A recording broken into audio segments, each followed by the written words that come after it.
They suffered stab wounds in the attack and are now being looked after in hospital.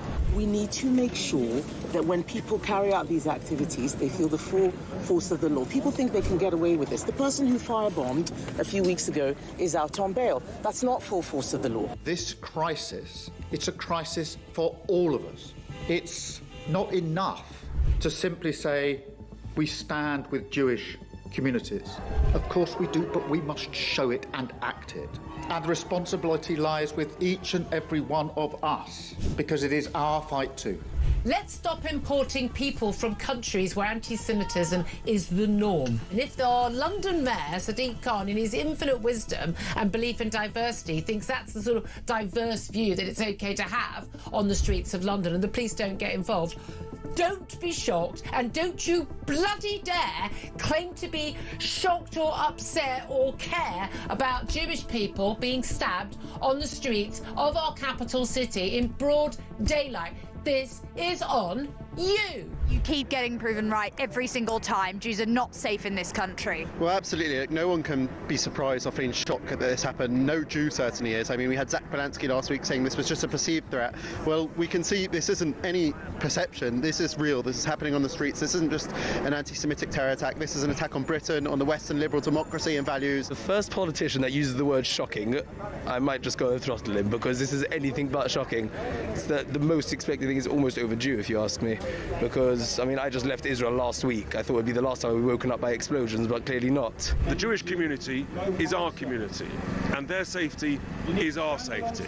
And we have to make it absolutely clear, robust, strong leadership, and this has to stop, because otherwise it's almost being normalised, and it's terrifying, and we're sick of it. Enough's enough. Our plan is a complete step change in how we protect communities, moving beyond piecemeal responses to a sustained nationwide effort, one that ensures that people across the United Kingdom can live freely and without fear.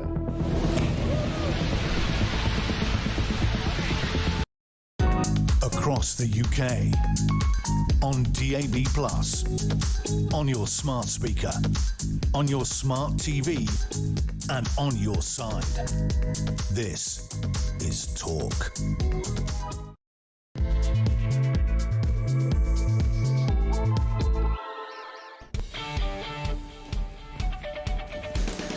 A very good morning to you. Welcome along. It's just gone 7 o'clock. It is 6 o'clock, Thursday the 18th of June. It is, of course, Talk, the home of common sense and the home of the alarm clock. Brits, whatever you're doing this morning, thank you so much indeed for tuning in.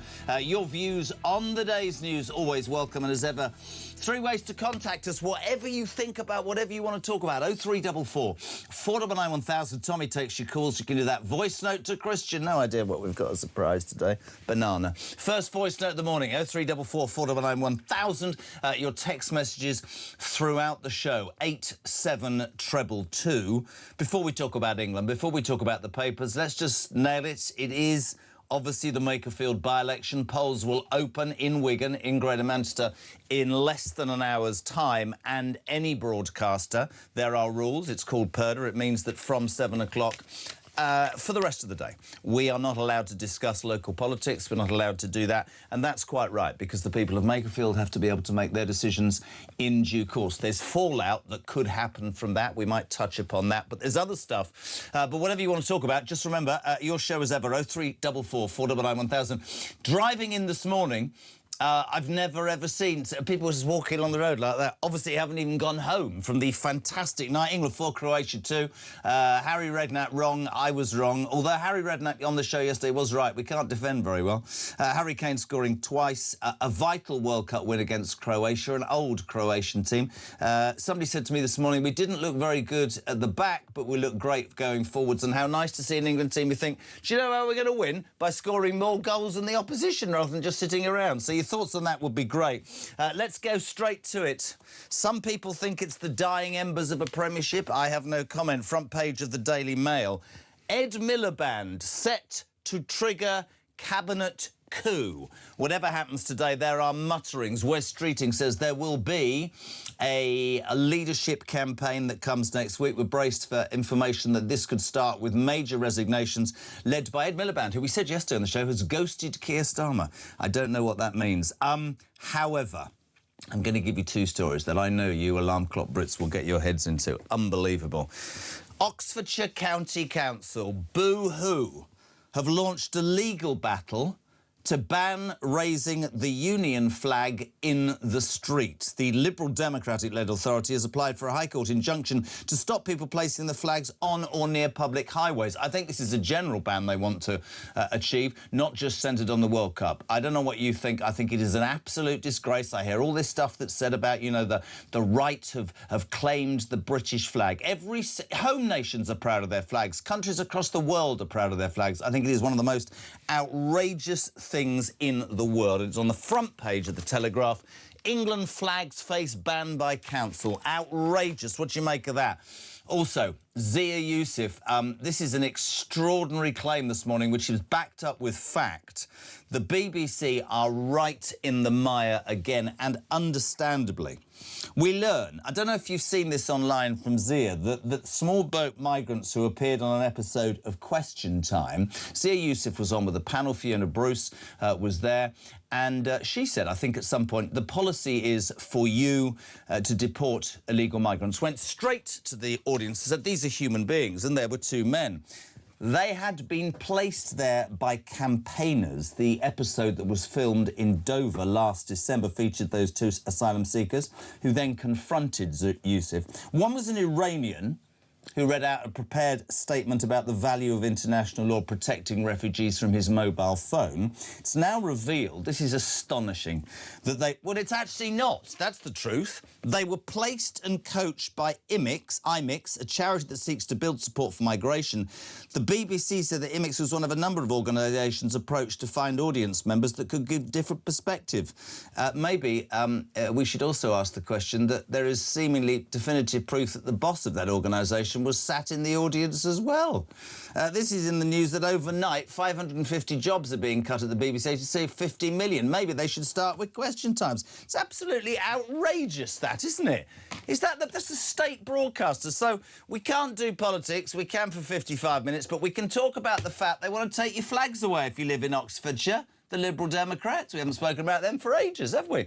And we can also talk about the fact that the BBC thinks it's all right to plant illegal migrants, give them a mobile phone in the BBC. If I was a politician, I wouldn't go near Question Time because it's completely and utterly biased. We say a very good morning to a man who made me laugh today, the legend that is Charlie Rowley. Right? Very nice to see you, Charlie. Good morning. He's got a bit of a thing this morning because he said there's something wrong. And I said, what do you mean there's wrong? He said there's something totally wrong. You've got trainers on and Christian hasn't got his glasses on. There's a strange atmosphere. There is a strange atmosphere in this building. An atmosphere what? An atmosphere. There is a strange atmosphere I think a lot of people are tired. I always go to bed at 8 o'clock. I always get my 6 hours and get up at 2. I have to say I crawled into bed at 11:20, slightly happy about the football, which means I've had about 3 hours sleep. So the trainer thing is because I can't bend down far enough to put my shoes on. Did you watch the football last night? I did. Now, ladies and gentlemen, I wish I could set a quiz and ask you why you think Charlie Rowley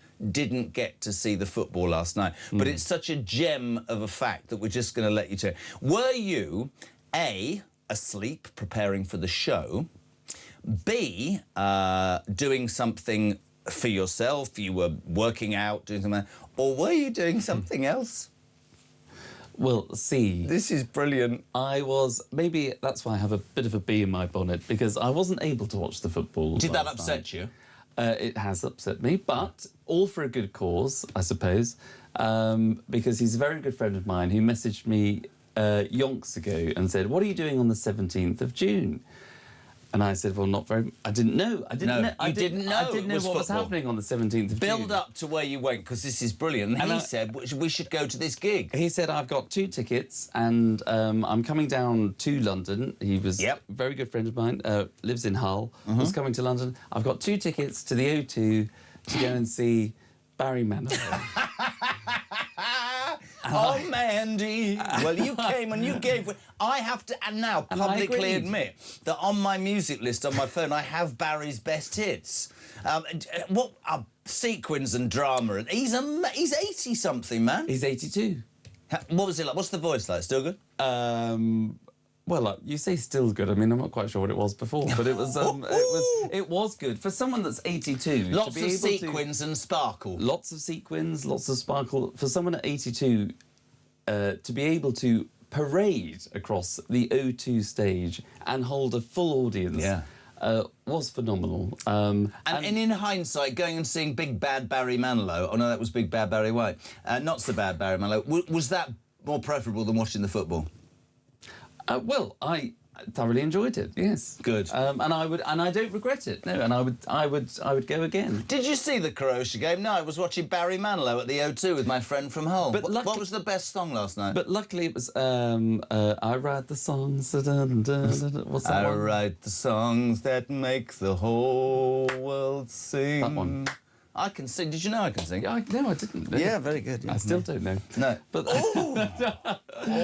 He's gone to the Manilow concert and there's a slight edge. But luckily it was only England's group opener. If it was the quarterfinals or semi-finals, I'd be a bit more put out. Because Charlie's a big football fan and Arsenal fan. Yeah. Let's just deal with this. I mean, it for me, and you are a football fan. People wouldn't know that. It was quite nice to see a team with the shackles off. They made a couple of defensive mistakes, but the old adage of, do you know what? Instead of, I said it yesterday, it's just sitting there and behaving so terrified about your own shadow that you might win 1-0, but it's better not to lose than to win. To actually have that sort of Kevin Keegan-esque theory, or do you remember at Newcastle, if they score 3, we'll score 4. Brilliant. I thought it was good. I think they've got quality players, and I thought it was a good start. But I'm not going to get overly excited that we're going to win. Are you? No, not going to get overly excited, but I do think that we've got a shot. We've had a shot for the last couple of tournaments, whether it's the Euros or the World Cup. The last tournament was a little bit, I don't know, a bit flat under Southgate, and that's probably why he sort of took a step back. But we still got to the final, or to the final. Great headline on the front page of the Sun today: Texas Chains Score Massacre. Great. Honestly, who comes up with that? Nick Parker, brilliant. I love that. Harry Kane scoring 2 more goals. It was in Texas. It was boiling hot. But well done, England. 4-2. First group game against Croatia, topping their group. We'll see how we go. And don't forget, of course, my friends, everything you need during this World Cup, the only station that you need to be associated with is talkSPORT for everything. Great lineup. Everything you possibly could want. Addy Goldstein on breakfast at the moment. White and Jordan out there in New York doing their stuff. It's unbelievable. It's really the best footage and coverage, and you don't want to go anywhere else. Good luck to England. Can we talk about flags? Because, do you know, and I genuinely, when we read this morning, this infuriates me so much. We have a debate whenever there's a football tournament on. You have those flags that hang out of cars, and suddenly people are putting them up, and apparently that's all right. But I spent a lot of time in my life in America where every house has a flag. There's always been this belief that you know, the Union flag and then the St George's flag, this sort of rumour that's been perpetrated over the last few years that it's divisive and it's been grabbed, right, by the far right. Oxfordshire City Council, County Council, a Liberal Democrat-led authority has launched a legal battle to ban them being raised in the street. What do you make of that as a Brit? Seriously? Well, I think it's pathetic, and this is on the back of, I think, Bristol City Council had banned a particular street in Bristol for flying the flag, which had flown the flag for as long as they wanted to. But Bristol City Council had concluded that for health and safety reasons that they couldn't fly the flag. And health and safety reasons for drivers, because they would be distracted, turning left or right or whatever it is. But this is a street that has been supposedly the most patriotic street in the country. That's how they proudly prided themselves on. And so the St George's flag has had to come down in Bristol. Now Oxfordshire has to come down. Who says that's okay? What happened, without ranting too early, to the ability of being proud and flying your flag? It's a good point from Charles. Jez, so Oxfordshire Liberal Democrats want to ban the raising of our flag, but last year they did exactly that at the end of their Liberal Democrat conference. What is their problem? It's a really good point. Well, it's the hypocrisy. That's the problem. And you've got people who absolutely would want to fly the flag, rightly so, for whether it's for the World Cup, which I think we should all be doing. Absolutely. Or whether it's just being a good old patriot and wanting to fly the St George's flag or the Union flag. I can understand if it's on a roundabout. I can understand if it's No, in I places don't understand that either. What's wrong with that? Why are we allowed? Let's just have this out. Actually, more detail on the Bristol thing. You're right. Fury as England World Cup flags banned by Killjoy Green Council on Britain's most patriotic street. Bristol City Council's decision to ban England flags from public property has been branded nonsense. Residents say that Torrington Avenue in the Knoll West area of the city has become an iconic symbol of patriotism in recent years. Where we used to live, in the Windsor area, there was this amazing house. Sorry, this is off the... But there's a reason I tell you this, right? And this guy and his wife, they must have had more lights than dust particles, because every Christmas for a year, I mean, it was the most amazing cacophony of lights, and they would ask people to donate, and they raised hundreds... It wasn't Windsor Castle, no, I lived next door to that, but it wasn't Windsor Castle. Very good point, well done. And they raised hundreds of thousands of pounds for charity. And the council came in a few years ago and said, this is a danger. What if all these bulbs explode and there's a fire? And you go, what is wrong with these councils? These are people, patriots, being happy that we're at a World Cup and they're being banned. So there are two things here. There is the first of all, just putting up bunting or putting up these flags. So if it's a roundabout, for example, you can't just have, you know, Gladys's 60th, 70th birthday, happy birthday to Gladys, which everybody then drives round the roundabout and they look at that sign, they get distracted by it. Rightly, the council take it down. That's why you have to apply for permission through the council to put up particular bunting, particular leaflets, particular whatever it is, flags in this case. So there is a reason why councils have an authority in the matter, but putting up just the flag on flag posts where it is not a distraction, where it is literally, where you are driving... But I mean, I don't mean to be rude. I don't mean to be rude. That's a different argument. Why are we told that it is shameful, wrong, unpatriotic, divisive, racist, whatever, to fly either the Union flag or the flag of St George? I reckon every house should have one like America. I'm sick to death of being told that... And can I just say something that I thought about last night?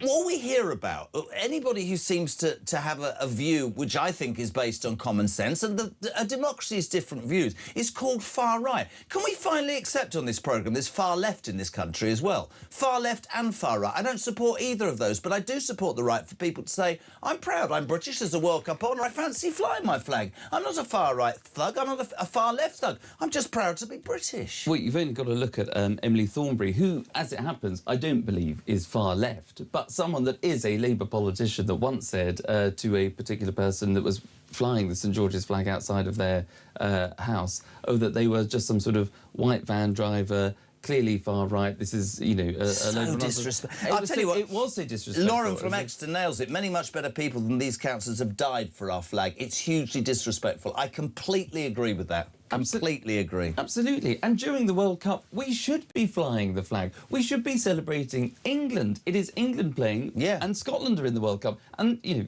well done to them. They've not been there for... That was a bit dismissive. Well, they've not been there for about... What do you think? What do you think? They've not been there for 23 years. What do you think about the flag situation, Pete? Alarm clock bridge. What do you make of it? 0344 499 1000. Text to 87222.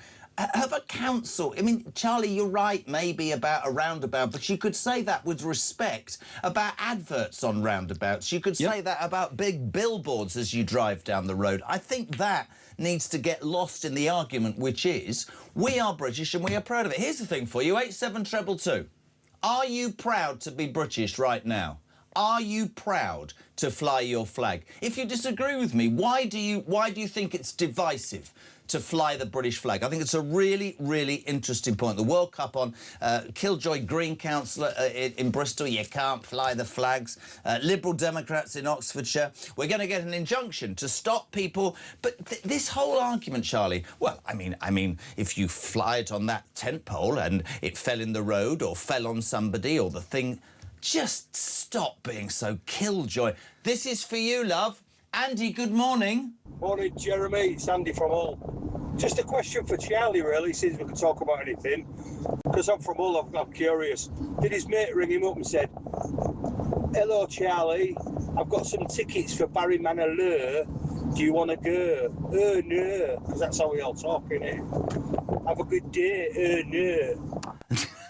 He's from Hull, and he said, "Was that wasn't the man that you went to the concert with, was it?" No, that wasn't, sadly. He said, "Did your mate phone up and go, 'Hello, we're going to Barry Manilow because we all talk that up here'?" That's great. If I got a phone call like that, I probably wouldn't have gone. No. How but utterly, however, how divisive of you. However, it's a very creative man from Hull, who is a very good friend of mine, that came down to London, who had the tickets. And so I went. I agreed to go. If you're just tuning in at 6:20, Charlie, who was a football fan, missed England's first group game against Croatia. A wonderful 4-2 victory with Harry Kane scoring twice, and went to a Barry Manilow gig. And actually, Graham, did you have good seats? We had very good seats. Well, here's something that you might like, and then we'll move on, which I think is brilliant. This is from Graham in Bushy. Thank you, Graham. What has 100 legs and no teeth? The front row of a Barry Manilow concert. Oh, he's not in the mood this morning. Well, I wasn't in the front row. But Were you? We were. Were you in a private box? It might have been the third or fourth row back. It might have been row F, I think, in the stalls. I think they called it. Very close to the front. But anyway, it was a fabulous evening, and I'm very glad that I went. And you know, you're not selling it to me. No, you're not selling it to me so far. But Barry Manilow, the whole tour is called the Last Tour. What does that mean? I like the Peter Kay one when he went, "This is to buy my mother a bungalow tour," or "I want a new caravan tour." Let's be honest about it. I mean, I don't think it's the same as the Mickey Flanagan sort of out, but I think this really will be the last time. His last hurrah in the UK. Bless him. He's a great musician. 6:21. If you're waking up on this Thursday morning, obviously the Makerfield by-election is on. Polls open from 7 o'clock.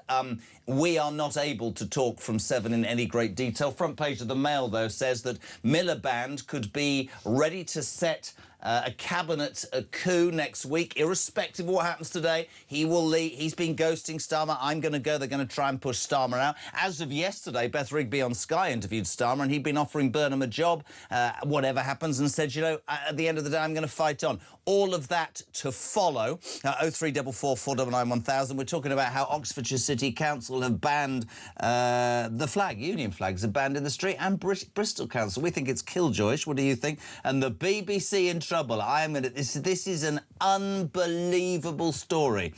Turns out that when Zia Yusuf was on Question Time back in December, filmed in Dover, the two asylum seekers who suddenly were plucked from nowhere had been placed there by a charity under the auspices of the BBC and had planned and been coached as to what they would say. That, my friends, is the state broadcaster. What a mess. Good morning and welcome to Talk. Back in 3.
I'm genuinely disgusted when people continue to point out failure after failure after failure and do not provide balanced analysis of the deliverable of services like the police. What I don't from reforms and standing next to some of these people that they continually criticise and saying, actually, they've made a mistake here. There is a requirement for a review, and we must get through it. But I'd also like to thank the police for doing an excellent job at stopping the riots, doing this, breaking this criminal gang, doing the hard work they do.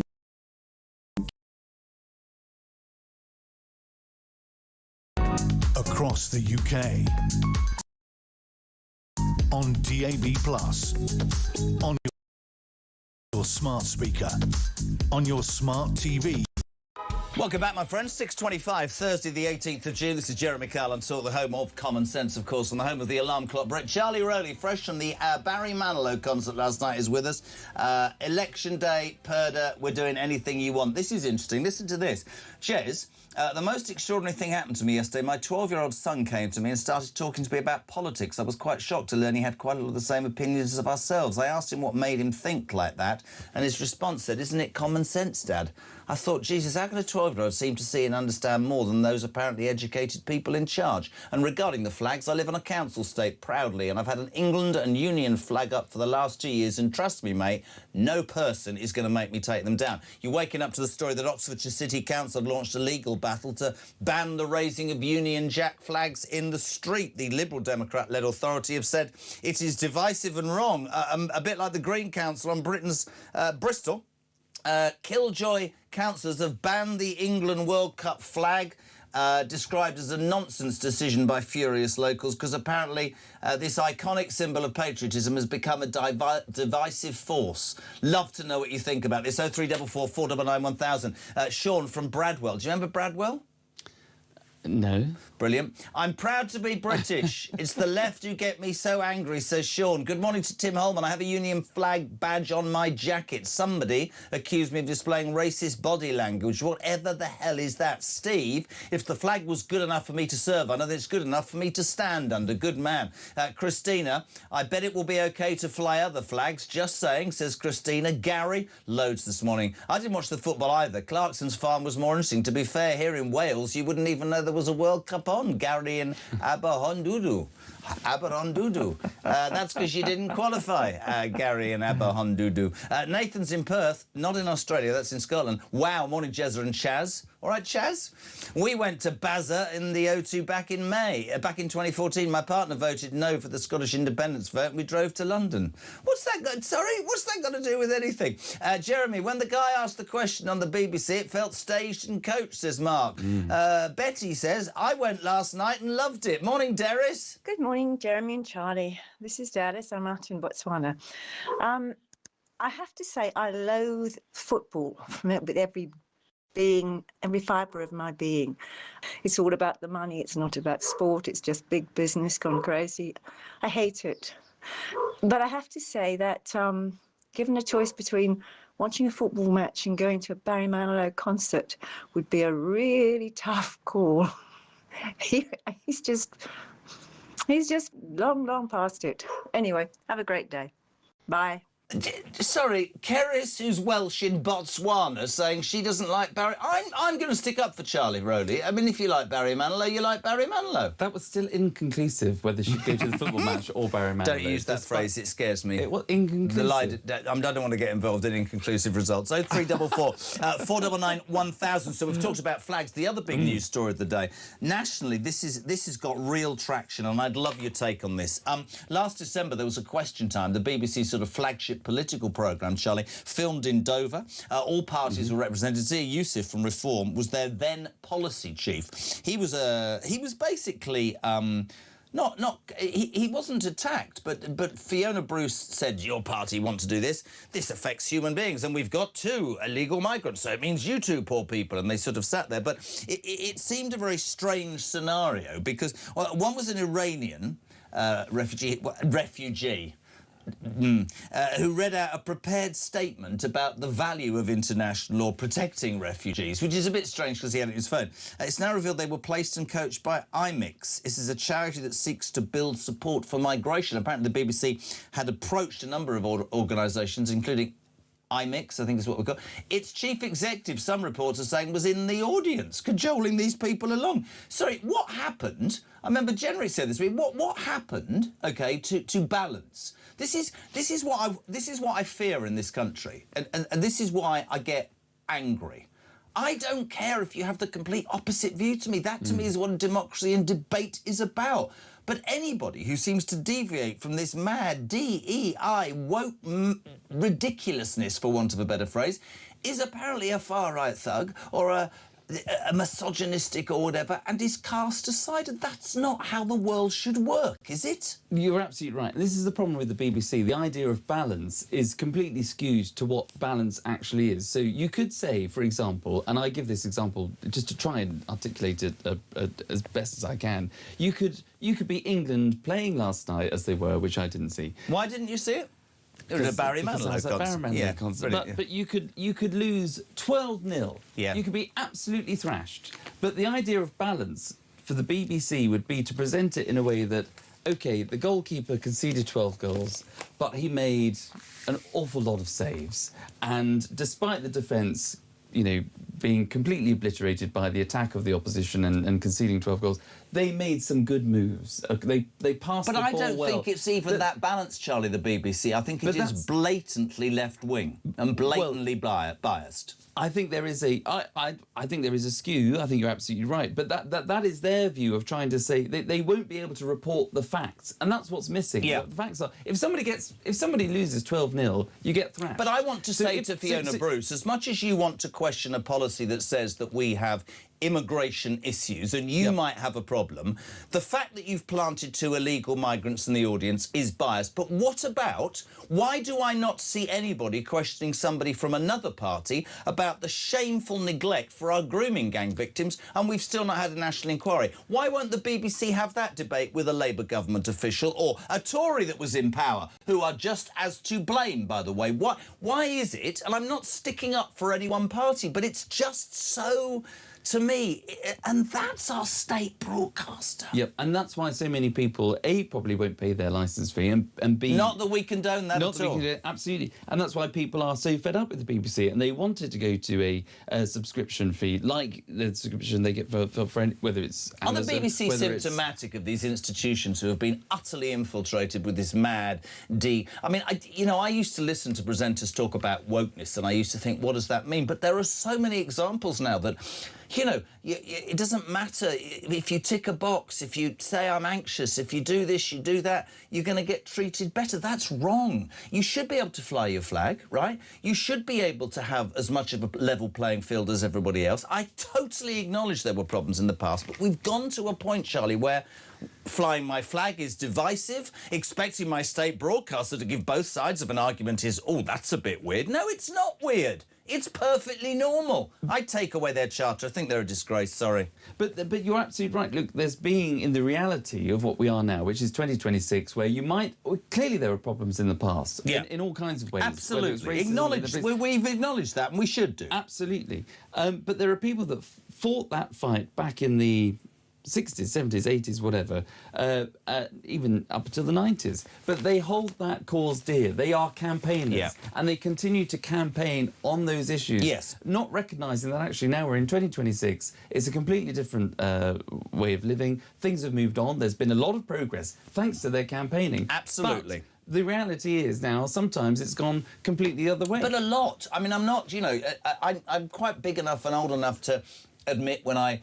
You know, people will say, well, I'm not exaggerating, it's gone completely the other way. I talked the other day about the boss of one of the biggest broadcasters in this country, who said, let's just have the debate. Let's think about Henry Novak. Yeah, absolutely. Right, let's think about that, and let's think about what the guy said to me when he said, if you're 21, 2 or 3 and you come out of university as a white middle-class kid with a degree, you will not be anywhere than at the back of the queue. Now, that's not about That's not about... And do you know how people answer? They say, well, for years, that person would have been at the front of the queue. That was not right either, but it's got to be on ability. It's got to be on balance. Jez, I watched that Question Time. The migrants had new clothes, designer clothes, new phones. This was a setup by the BBC. This is utterly deplorable. Good morning, Jeremy and Chaz. Why am I paying my TV licence for the BBC? Listen, I'm not going to condone anybody not paying their TV licence, but I think the BBC needs to be dragged kicking and screaming to where we all are, which is if nobody watches you or pays for your adverts, then you ain't got a station and you're only surviving on the ability to engage an audience. And I'm sorry,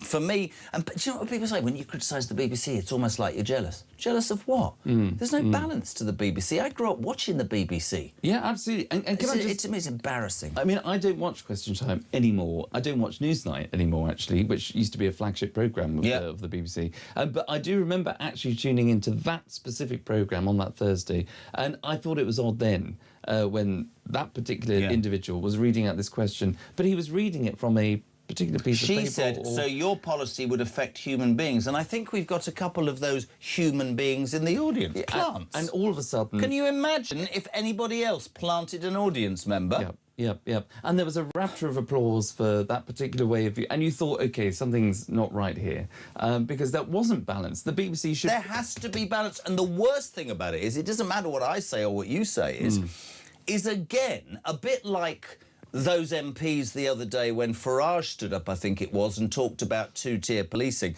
And 650 people jeered and booed and hissed and shouted shame. And I always want to say to those people, have you been outside? Just ask alarm clock Brits what they think about the BBC or about raising the flag or two-tier policing or immigration or law and order or the fact that we haven't got a military. This isn't a bunch of, you know, 10 people on some sort of crusade. There's millions who think like this, right? Do you know what I mean? Absolutely. But it's the same people who will support the BBC, that will read The Guardian, that will take part in the opinion polls or believe any poll that's, you know, put in front of them. When actually the majority of people are fuming with the polls, are fuming with government, are fuming with day-to-day life. They just want things to happen. They want progress. They want actions. They don't want to be told by a government what they're going to do, and that has been the failure of politics, not just under this government, although it's been exacerbated under this government, but the previous government. The last government, as is this one, has said they want to cut taxes or they want to go for growth. We're not seeing any growth at all. Do you know what's interesting about what you just said? I'm going to use it for the rest of the day. You're absolutely right. We've got to a point politically, haven't we, where because it's focus group led and because it's I don't want to upset anybody, they'll sort of stick their toe in the water and say we're going to do this. The conviction politicians of yesteryear did it and then said to the people, that's what I think you need, and if you disagree with me and it doesn't work, you can kick me out. Morning, JK and Chazza. I do hope the state's broadcaster didn't pay a fee to the refugees because they aren't allowed to work whilst waiting for their case to be decided.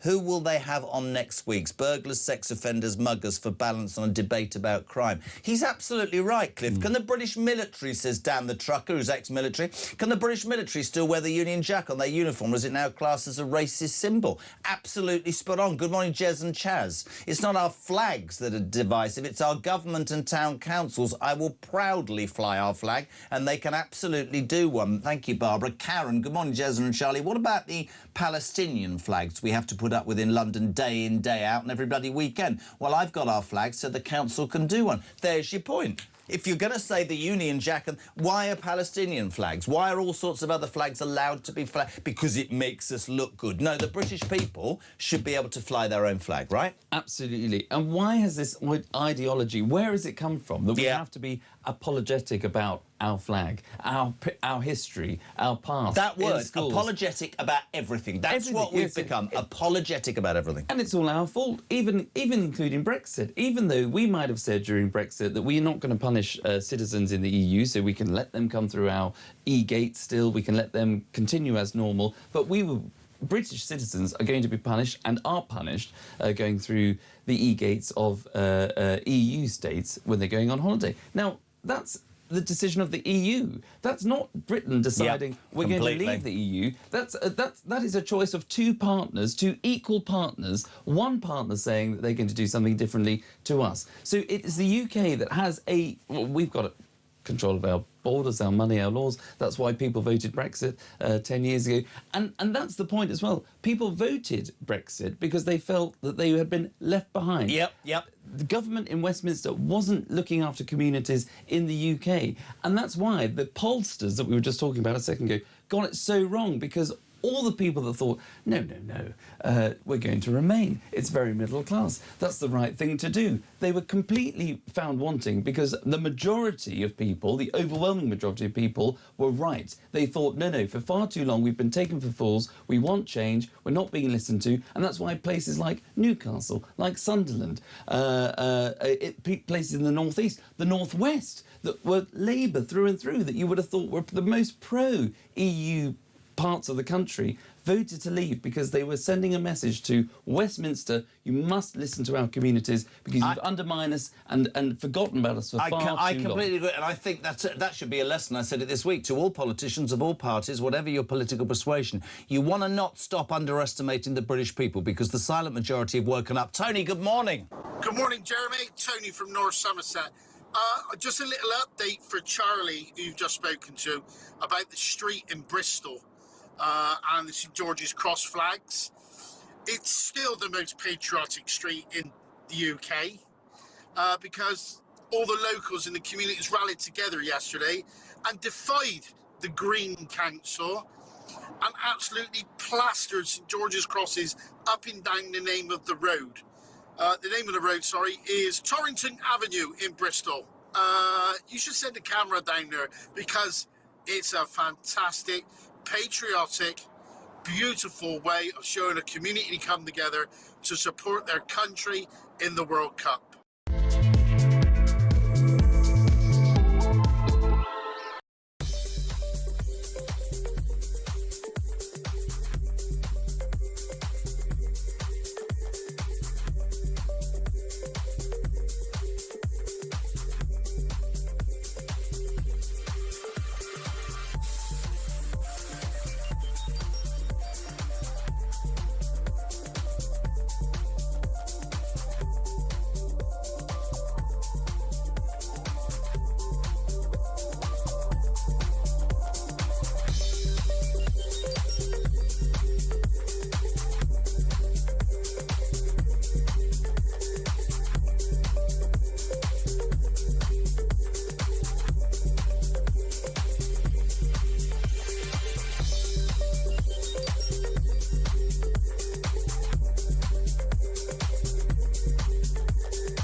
Across the UK, on DAB+, on your smart speaker, on your smart TV, and on your side.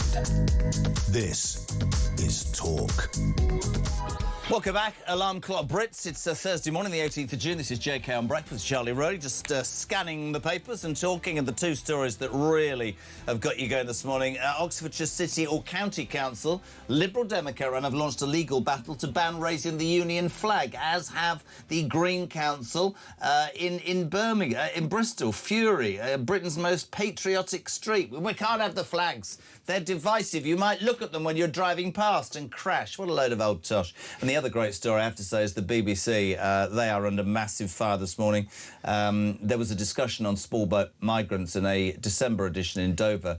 Reform Zia Youssef was pilloried and attacked. And he was said, your policy will affect real people, said Fiona Bruce, not in that voice. And he said, yes. And she said, we've got two such human beings. Turns out they were plants. That's my phone. Brilliant, well done, put it on silent, Jez, very professional. They were plants, a charity IMIX were asked by the BBC to create the scenario. These people were reading questions and things off phones. It's even infuriated. Mel says, this is interesting, the manager of the charity was not only in the audience at question time, but she got to ask a bloody question as well. There was no indication, by the way, of her being from the charity when she asked the question on screen. That is outrageous, Charlie. The mainstream media, what's that all about? And on the very same programme, there was no challenge to Darren Jones, who is the Chief Secretary to the Prime Minister. What, the one who said that the boats are full of women and children? Exactly. Yeah. And that's what he said on Quest. I've got no reason to... And you're playing the clip now of Darren Jones there on that very programme. Talking about the people that crossed over in small boats. He was claiming the majority are women and children. That is clearly not the case. He is Chief Secretary to the Prime Minister. I've never known there'd be a department. You'd think, don't get me started, that it'd be a bit more organised. Morning, Rob. Morning, Jez. Rob, on the way to work, as usual, talking about the flag situation. Are we proud to be British?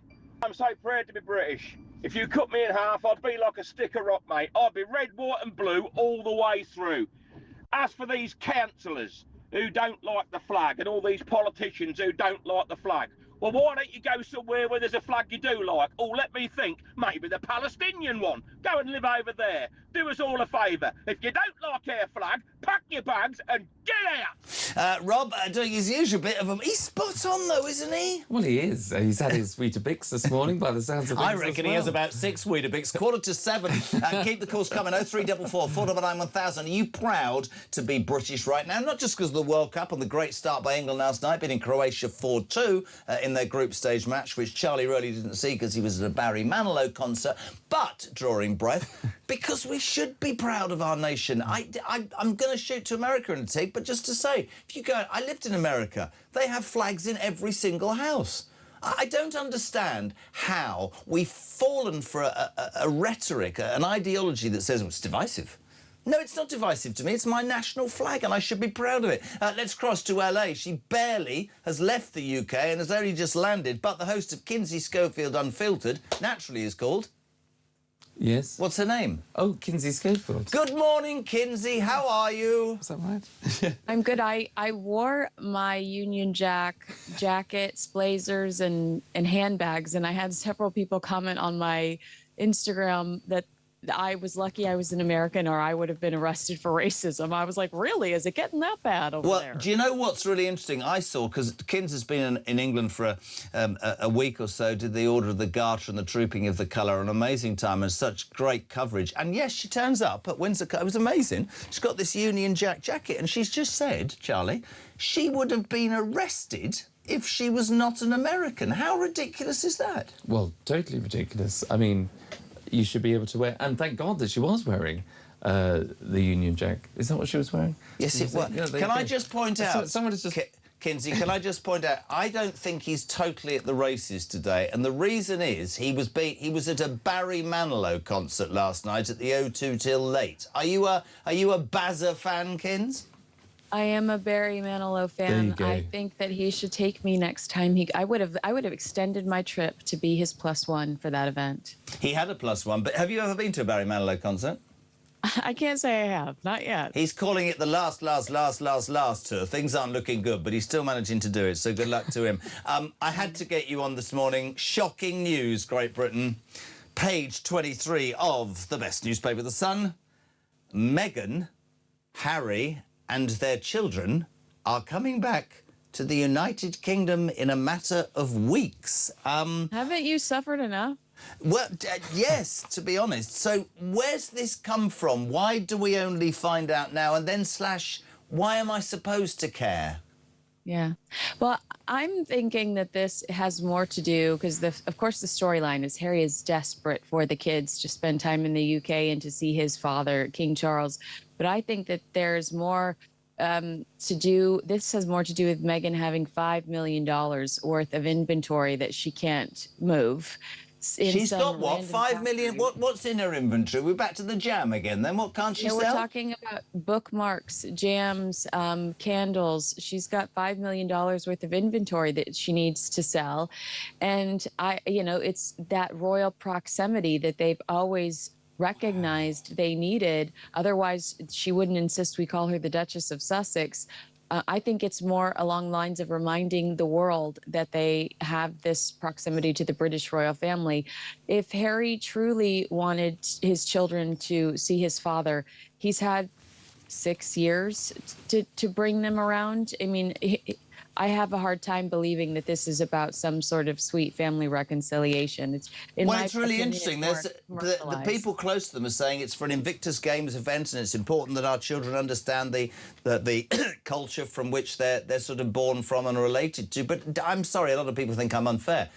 You made your bed. You said you wanted nothing to do with it, and the cynicism naturally, and you're dead right, is so when you want to shift something, or you're worried, or you feel like you're not in control, or you're not close, you want to come over here and associate with it. And what they forget is there's the millions and millions of people across this country know what they said, know how they've behaved. And the one thing, Kins, and I don't know if you'd agree, there always seems to be an ulterior motive. Timing is always...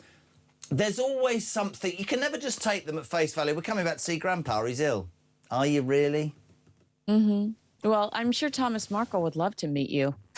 Yeah, well, she's not talking to me, by the way. She's talking to Meghan Markle. He hasn't seen her dad. Hasn't made an effort to go and see her dad. Absolutely. And he's never met his grandchildren. At least King Charles has met these grandchildren before. Thomas Markle has never had the privilege of meeting his grandchildren. And he said it's the only, like, it's his only wish in life is to meet his grandchildren before he's no longer here on this earth.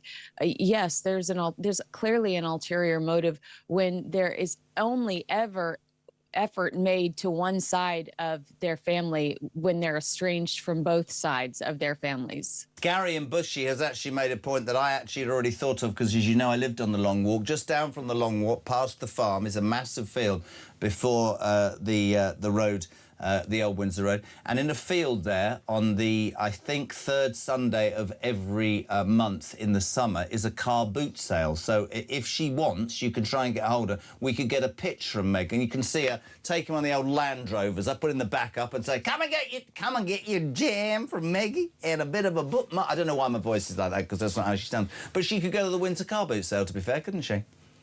She could. She could play some Barry Manilow, and she could twerk like she did in that one video. There's so many options for her to market herself. Meanwhile, while she'd sell her soul, Princess Kate yesterday, unbelievable. Do you know what annoys me about the press sometimes? So she goes to Royal Ascot with her mother, and all the press write about is, yes, how stunning Kate is, but they say, oh, Karen, what's her name? Mrs. Middleton, Carol. She wore that dress 3 years ago. And then they attack the royals for not being more normal, and you repeat a dress and the press go, oh, why didn't you wear something new? Leave them alone, mate. They're the future, right? Yeah, I think that Carol Middleton re-wearing a dress is, it's very relatable, and Carol Middleton has never said a foot wrong. She has been so supportive of this family. In 2024, she swooped in and truly was such a helpful addition to the household when Catherine was dealing with cancer and going to treatment regularly. She's a godsend. We should all celebrate her and love her. I don't care what she wears. I couldn't agree more. And the terrible story, and I don't want to make, because I had something like this. Hospital worker sacked after trying to sell Kate's medical records from a hospital. Yeah, well, that's the face of evil. I think we can all agree that that person, not only it's justified that they lost their job, but hopefully they lost a few friends along the way once they realized what that person was doing. There's no justification for that. And yeah, it was the Mirror that I think originally broke that story. And now that person, we know that that person faced consequences, thankfully, but unacceptable behavior that It's hard enough being Kate, and she was going through cancer and her kids and everything. She's an absolute... I mean, I've said Iron Kate for as long as I believe. I believe she's the saviour of the British monarchy, and I think she's incredible. Looks, acts perfectly, and is a symbol. Kinsey, just to go back to the first story, just that we were talking about quickly, apparently in this country, loads of councils are trying to ban us flying the flag, not just because the World Cup's on, because it's divisive and is far right. For a different view in America, right? I mean, no, you should be. I will say, can I be a little controversial here? I was disappointed in my hotel at Windsor. not my hotel, but my view was a beautiful Union Jack flag when I got there. The next day I opened my window and there was a rainbow flag there. No offense to, I know it's, you know, it's Pride Month, but you've got all these people shipping in from Ascot. I could look at a pride flag every day here in the United States. What I love about Britain is the patriotism, trooping the color. You know, that I could look at a pride flag any other day. I thought it was so disappointing that they replaced the Union Jack outside my window with a pride flag. You've got all of these tourists coming in for Ascot. They want the British experience. You should be proud of your flag. It's my favorite flag. It's not even my flag. It's the most beautiful flag. I have a Union Jack dresser in my bedroom. We need to adopt you. One quick question. You're amazing.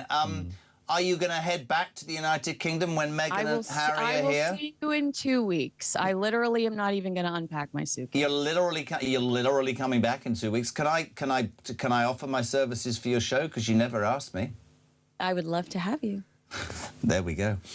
Kinsey Schofield, she's amazing. We love her. She's in LA. Thank you very much indeed. She'll be returning to the UK in 2 weeks. Meghan Markle, Harry, coming. You understand the cynicism. You come in here. Hold on a second. You're not selling anything. Everything's gone a bit wrong, but you're going to come back and with Duke and Duchess. I don't like it, do you? No, I don't. And I don't like the fact that the hypocrisy. That's what gets people's goats going. They said that they were going to leave people's the royal family. goats going? What, people just have goats? Well, and when everybody says the goats, be quiet because I'm talking about Meghan Markle. It gets their goats going. It grinds their gears. They left the royal family. They walked away because of, as they claimed, press intrusion, and then they've done nothing but court the press for every inch, ounce, centimetre, whatever you could, whatever smaller. Barry Manilow's gone to his head today. I'm absolutely convinced. You know, they sell themselves on absolutely everything. I agree. I mean, the fact that.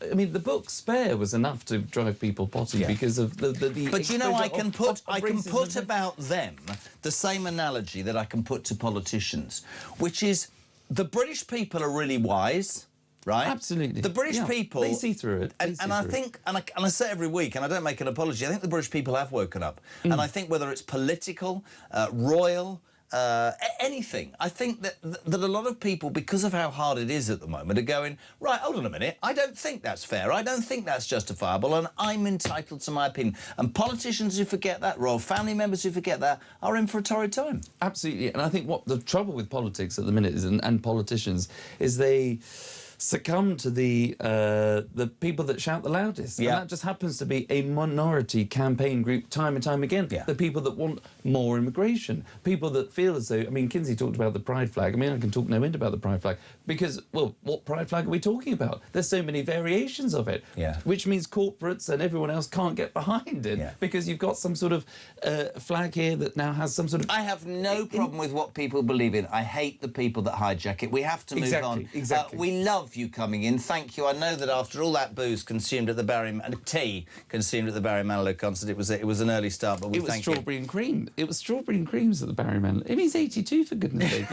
And it was his birthday. The legend that is Charlie Rowley back next week. This is Talk Breakfast. Morning, Matt. Good morning, Jetta. Matty Warrington. I fly the Union Jack outside my house, also the Coast Guards veterans flag.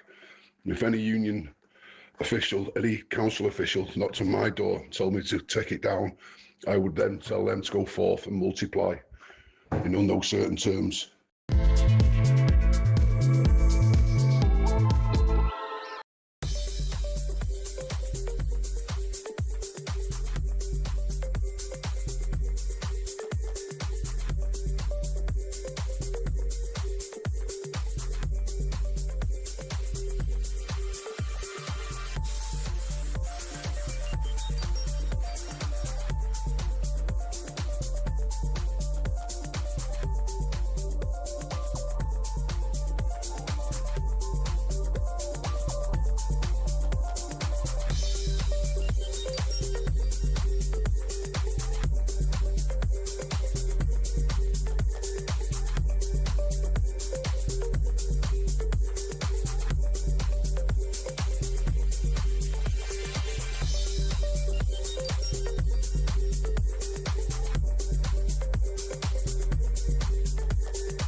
The crown is facing its gravest test in decades, and the royalty from Talk is your front row seat.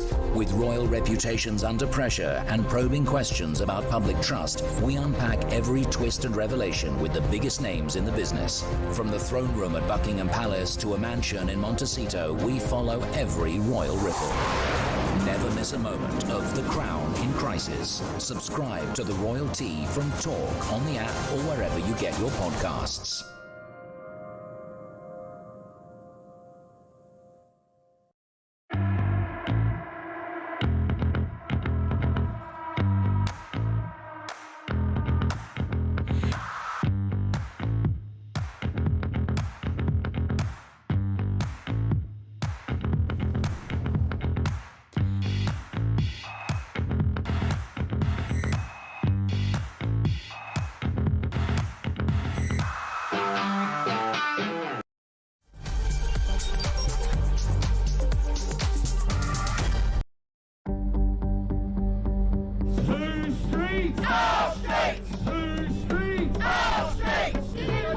Some breaking news here. The Crowborough Army Training Camp could hold male asylum seekers all the way until 2030. Good. After the Home Office claimed it would only be for 12 months. Not much ambition involved in that, is there, in terms of solving the migrant crisis?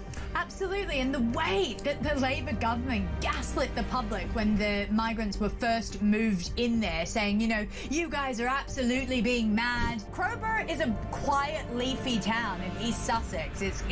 These people, you can see, have been pushed to their absolute limit. They're not the types that you usually see protesting about this sort of thing. But that town has been absolutely desecrated.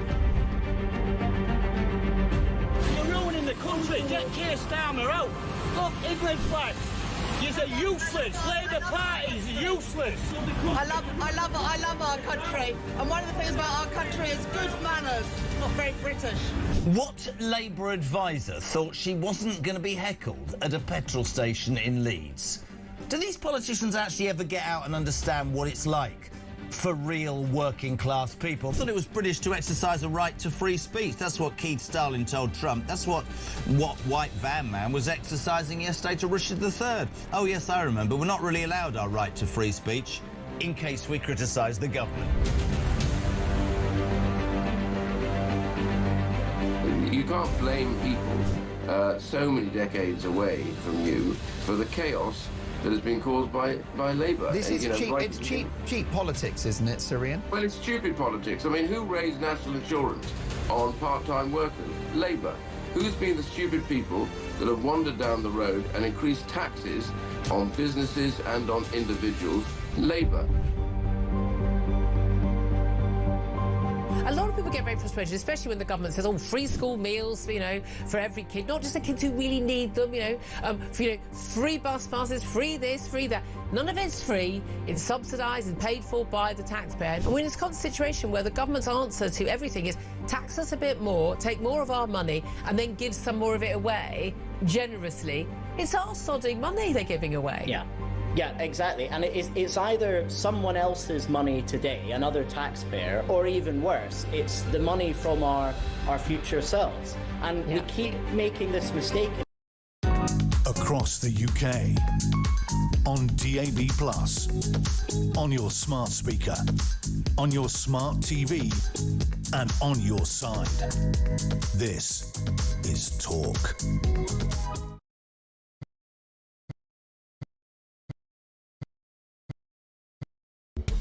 Hey, very good morning. Welcome along or welcome back. It is, of course, Talk, the home of common sense and the home of the alarm clock. Brit, thank you so much indeed for making it Talk this morning. Don't know if you're just returning from the night shift, on your way, stuck in a queue, trying to chivvy the kids along, whatever. This is your show. Your views on the day's news, most important. 0344 499 1000. Tommy takes your calls as ever. You can leave a voice note.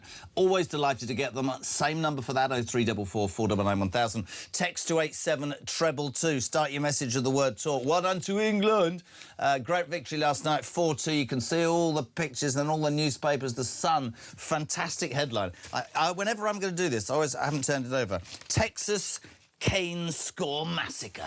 What a fantastic headline. 4-2. Defensively not great. Attack-wise, brilliant. What's wrong with us, actually, for once, going and saying, let's be expansive, let's play. We had Harry Redknapp on yesterday, said he wanted to see the England team attack. Well, they did attack. They win 4-2, but let's not get ahead of ourselves, because no, in England, never mind, I'm not going to be negative. Well done. And don't forget our sister station, talkSPORT, the only place you need for live sport on your radio. That is the place to be. Fantastic commentary. I listened to that last night because I was running around. But, yeah, talkSPORT, all the response, all the reaction, and looking forward as well today, as every day. In news, there's a couple of stories that we just threw out there at 6 o'clock, which are just as ever, you're brilliant. We discovered that Oxfordshire County Council have launched a legal battle to ban raising the Union flag in their street. Now, of course, the thing is, because it's the World Cup, everybody's flying flags, and there seems to be a different rule. But the Liberal Democrat-led authority has applied for a High Court injunction to stop people putting flags anywhere near the highway because it's disrespectful. This is a day after there was fury as England World Cup flags were banned by a Killjoy Green Council on Britain's most patriotic street. This is Torrington Avenue in the Knoll West area of Bristol. You can see the pictures there. And I've said my piece. I think it is utterly disgraceful that this country cannot fly its flag with pride, that all I ever hear is, oh, it's been grabbed by the far right and it's divisive. And I said something at 6 that I'm going to say now. No time for the far right and no time for the far left, right? But I do think that people label anybody who wants to be patriotic. What makes you proud about being British right now? You're going to ring me up or text me and go, nothing under this government. But you know, the flag should be a sense of pride. How we do in the World Cup should be a sense of pride. Our royal family should be a sense of pride. And all of those things are being dredged away from us under this sort of ideology that, you know, we can't. And somebody said to me, it's all right to have all the world's rest of flags. Ukraine, yes. Palestine, not so much so. But apparently the minute you talk about your own flag, that is an utter disgrace. We'd love to hear from you.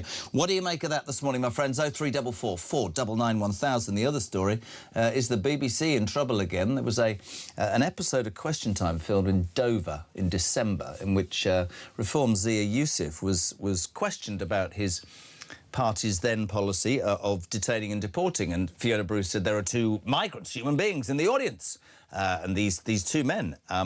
Turns out they were put there by a charity called IMIX, who were approached by the BBC. It turns out they were given scripts on their mobile phones, and it just extraordinary.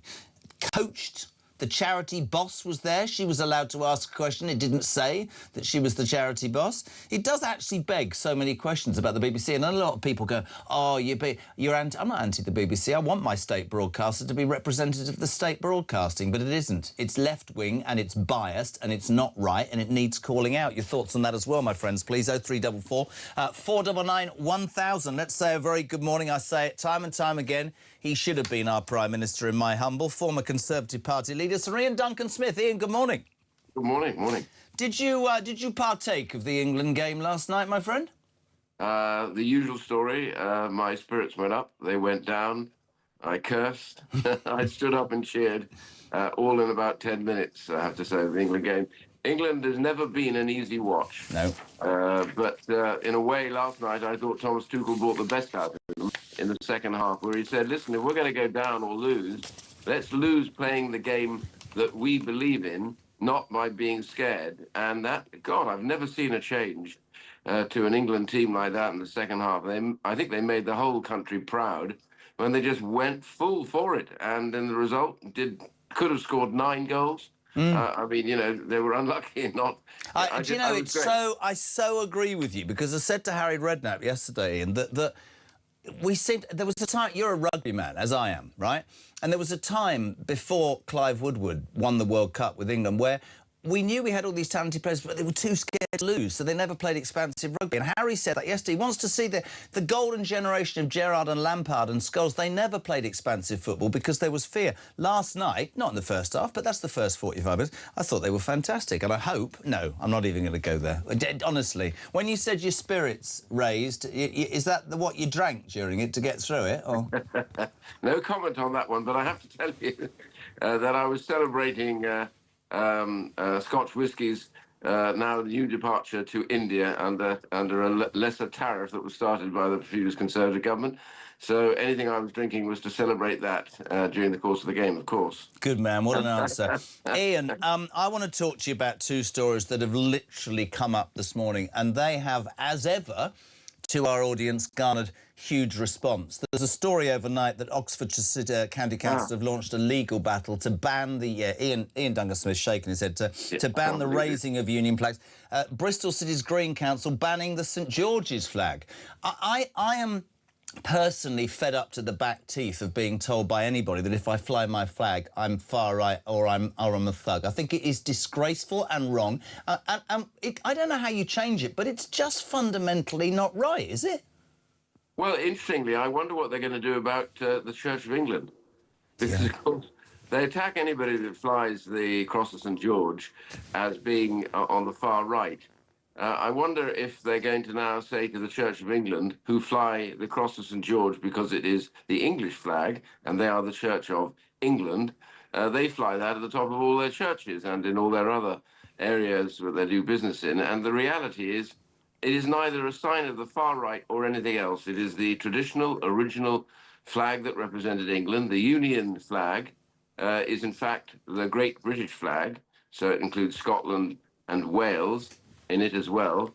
And so they fly their own flags. And the idea that these councils that want to badge everybody as one thing or the other, being patriotic does not mean you are on some far extension on the left or on the right.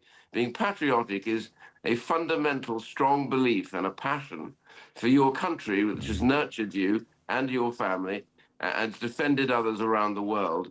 We have a history to be unbelievably proud of, and I'm sick to death of these jumped-up, stupid councils who think that somewhere along the line they're upsetting somebody. I couldn't give a damn if we upset somebody by flying a flag we're proud of. Are they trying to, and I don't even like the they comment, but you know where I'm coming from this, is the ideology that's been perpetrated over however many last few years, are they trying to kill patriotism? Are they trying to end anybody feeling patriotic because they associate that with racism or far-right thuggery? Let me put it to you like this. I am proud of our history. Sure, one or two things don't work, one or two things went wrong, but in our history, we have given to the world the single greatest gift, which is freedom. Freedom under the law, the right to a free trial, and freedom of expression and religion. And I think flying a flag is another freedom that is innately ours as British people or as English people, whichever way you want to look at it.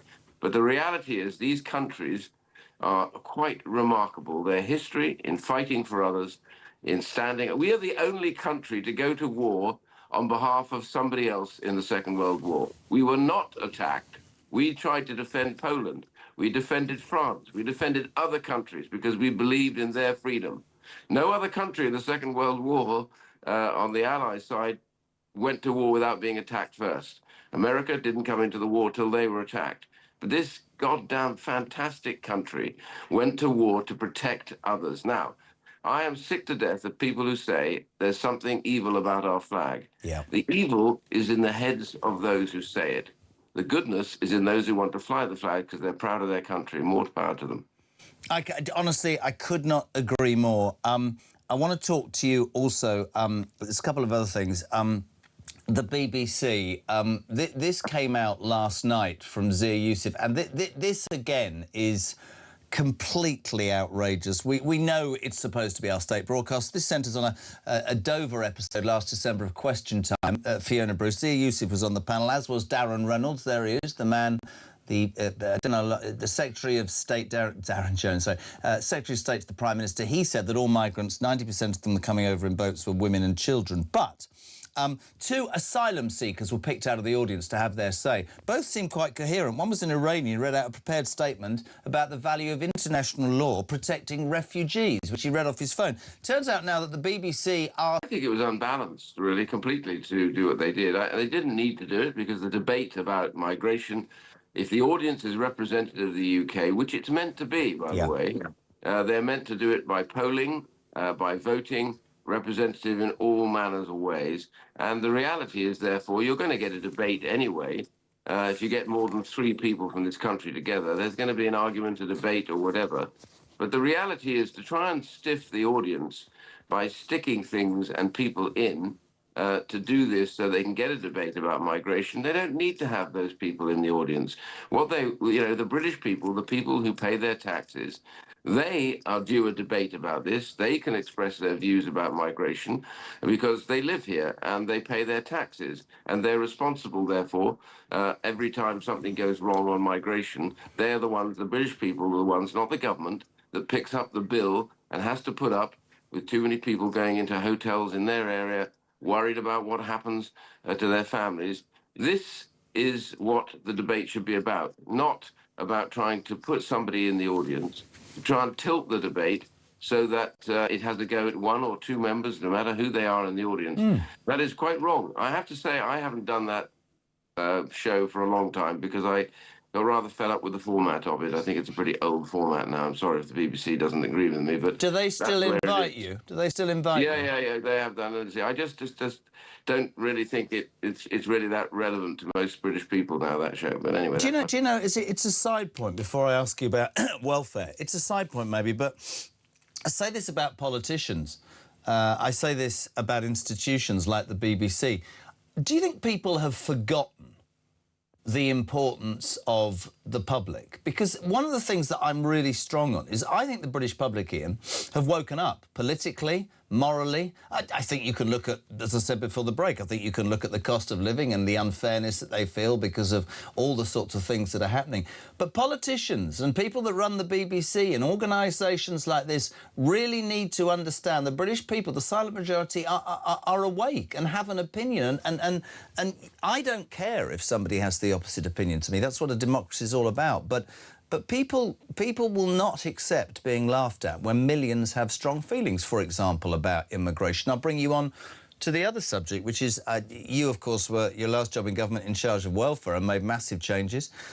We've talked incessantly about how this welfare bill has just now dwarfs the tax the Chancellor gets from people who go to work and how ludicrous that is and how it needs to be cut. Even by my standards yesterday, I struggled. More than 500,000 people with anxiety in Duncan Smith are now claiming personal independent payments, and there's been an absolute surge of people claiming for cases of acne, bedwetting, constipation and tennis elbow. I nearly fell off my chair yesterday morning. Please, give me a balanced view about how mad all of that sounds. Well, the biggest problem we face, there are 2 areas that people can claim for when it comes to supposed sickness or disability. One is in universal credit, it's the sickness element, and the other one is the disability element, which is outside, which is PIP. The problem right now is what happened during COVID has just completely crashed those systems because people got into the habit of being able to claim during COVID and to claim for things that they would never have dreamt of claiming necessarily before. So the biggest rise in those claims is now in mental health. Yeah. And that's very difficult to track down. I mean, when it was brought in, there were always face-to-face checks on people, and most of the claims were musculoskeletal. And that meant, therefore, people being asked to prove that they couldn't walk properly or whatever as happens to be. Those face-to-face checks went eventually because a lot of those people got attacked who were doing them. And at the same time, also, the government was overwhelmed by claims. So the trouble is COVID crashed the whole system and spending on welfare went through the roof as a result of COVID, and it was mental health that took a massive leap during that period. But has nobody in government with respect had the foresight to go, well, that was 5 years ago.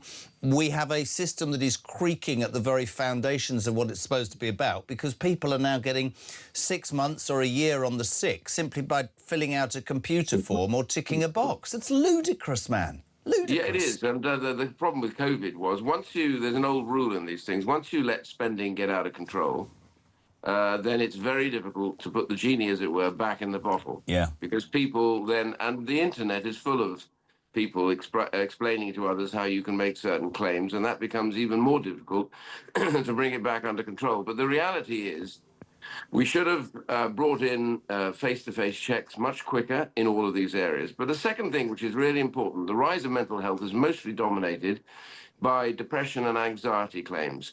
Now, depression and anxiety, the best treatment for those is work. Yeah. Get somebody back into a job. Don't leave them sitting at home because otherwise they'll get worse. And so therefore the whole idea of getting somebody into work should be key to sorting out someone's depression, not giving them money, not leaving them sitting on the edge of their beds or in their sitting room watching television. That becomes a disaster. Yeah. And so the whole system didn't set about doing that after COVID as fast as it should have done. They shouldn't be paying benefits. You know, the Centre for Social Justice, which I set up but has done a lot of work on this, has come up with a very good plan, which is don't pay someone who claims depression or anxiety benefits. Do maximize your effort to get them back into work if they're out of work. If they're not in work, to basically get some of that treatment, you know, cognitive therapies help support them as they go into work or stay in work. But don't pay the benefits. Use some of the savings to help them get that treatment. But the reality is, do not allow people to sit by themselves at home. It is the worst situation they can have. And that is the best treatment for somebody. Make them gainfully employed. Give them pride back again, a sense of purpose in their lives. That's the key to sorting this out. Doling out money to somebody and saying, well, you know, you're depressed now. I don't know how you test that, by the way, because it's very difficult. But you say you're depressed, so we'll give you a load of money. No, what we should be saying is, you say you're depressed, suffering from anxiety, and even in some cases ADHD. Well, what we're going to do is work to help you work. And we're going to get that job done, and you're going to feel better straight away, and you get that pride back in your life. That's how to deal with it. The present government has dragged their feet over this. As we say, the last government began to get it right in the last year, but this government came and cancelled all the changes they were going to make. And by the way, the other bit about this, which is worth remembering, is your welfare system needs to be very much in line with your tax system.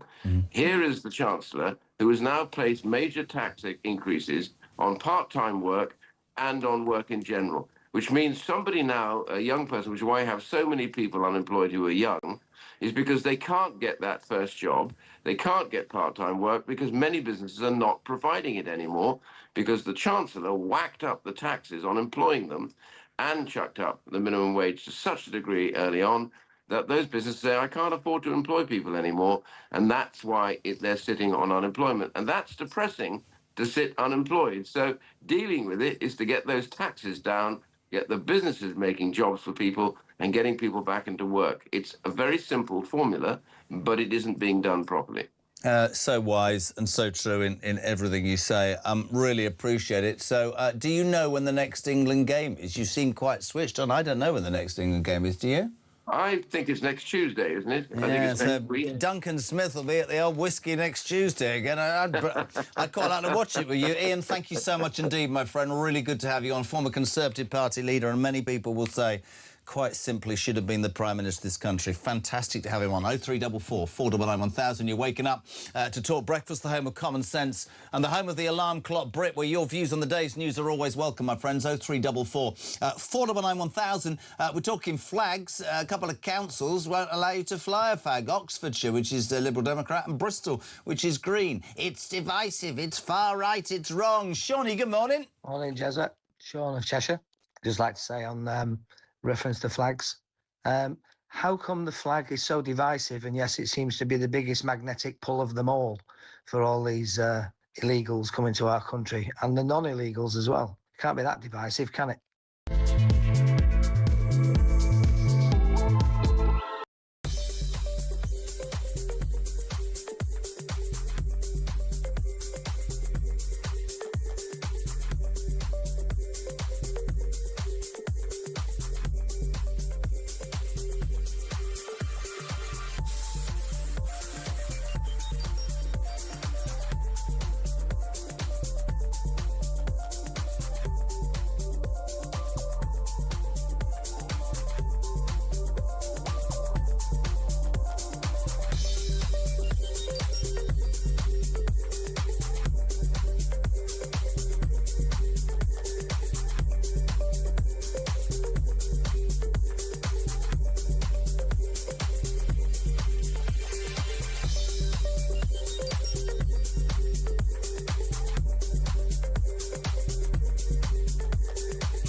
got some breaking news that has just come in.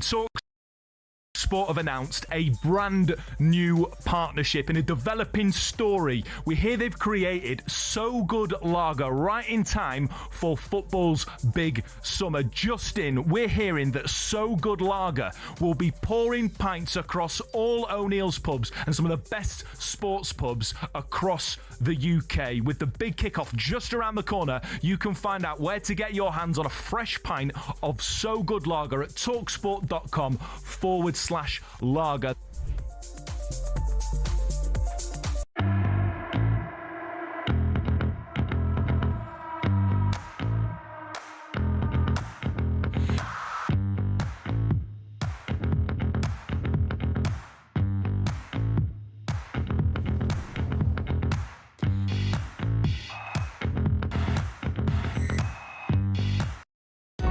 Across the UK, on DAB+, on your smart speaker, on your smart TV, and on your side. This is Talk. Welcome back, my friends. 7:25, Thursday morning, 18th of June. We're talk. Jez, we're talking flags. We're talking the BBC. Paul in London says people who are offended by the Union flag are, in my view, showing internalised racism. What offends me is seeing our flag removed. If I saw someone removing a Union flag, I would report it to the police, as I would view that as an act of motivated hostility towards British people and a British identity hate crime. You get nowhere. This is interesting. Robbie, he says, you talk about the BBC and honesty. Is there such a thing? They have been manipulating children's TV. Look at their coverage on Hamas and Gaza. This is because pro-migrant campaigners earlier this week boasted that they had influenced a BBC children's television programme as part of an attempt to change attitudes to asylum seekers. Oh, my God, I give up. Julian, our flag, I heard this firsthand from a teacher of a junior school children. She was told to spot any right-wing leaning comments and immediately correct them. These are 5 to 7-year-olds. And I'm told it's the same throughout the school system. It's no wonder we have a woke and brainwashed flag-hating generation leaving our education system behind. Sean, good morning. Morning, Jeremy. Sean from Grimsby. Ready to come back in, not in the top he's turned up in. TalkSport's legendary reporter. You see, I've just changed TalkSport to legendary. Max Scott, how are you, son? I'm doing all the better for being labelled legendary, particularly after what for me was the most entertaining performance from England in a major tournament we've seen in a generation. That first half performance looked like the old England defensively. It was disjointed, it was weak, and there were so many questions. But what happened? Who's the difference maker? It's Thomas Tuchel. It's why the FA have brought him in. His half-time team talk telling them we need to play our way. If we're going to lose, we're going to lose our way. And you saw a second-half performance which created the most entertaining game of the World Cup so far, Jeremy. It's really interesting. I'll tell you what I'm going to do, because TalkSport, our sister station, an incredible... Jim Proudfoot last night, Stuart Pearce. This is a bit of a highlights package. Have a listen. You don't need the telly. Listen to this.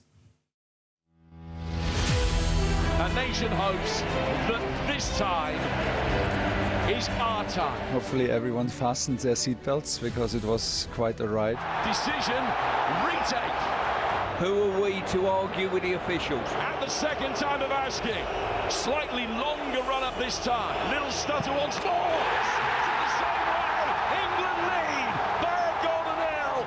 Number 80 for Captain Kane. Declan Rice about to take this corner. It's an away swing. A left arm above his head. And a bullet header gives him to the lead.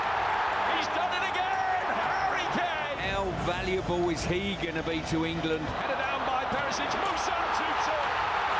Getting right on the stroke of half-time. You're not going to win a World Cup conceding goals like those two. Oh, what a start of the second half. Jude Bellingham. Bellingham's dictating the pace of what we're doing at the moment. In he comes for Rashford, keeping his feet and winning the game for England. Game, set and match. England 4, Croatia 2. Seriously, and people, listen, I do this for a living, but I'm a massive football fan, despite the fact that I support West Ham. So I looked at it like this. Harry and you both talked yesterday about defensive frailties, and this isn't a negative, because I would absolutely love it if we won every game 4-3, like Keegan with Newcastle. I couldn't give it... I'm so bored of watching England teams too scared to lose, drawing 0-0, winning 1-0 on the break. I thought that was the best thing about last night. And when you think that Saka didn't play and Rashford didn't start, fantastic. Defensively, you have to be honest, I'm not trying to be technical here, John Stones has played 86 minutes in 6 months, looked completely out of it. Konza looked out of it. I'm not saying Harry Maguire is the answer. Mark Gay has to be in the team for me.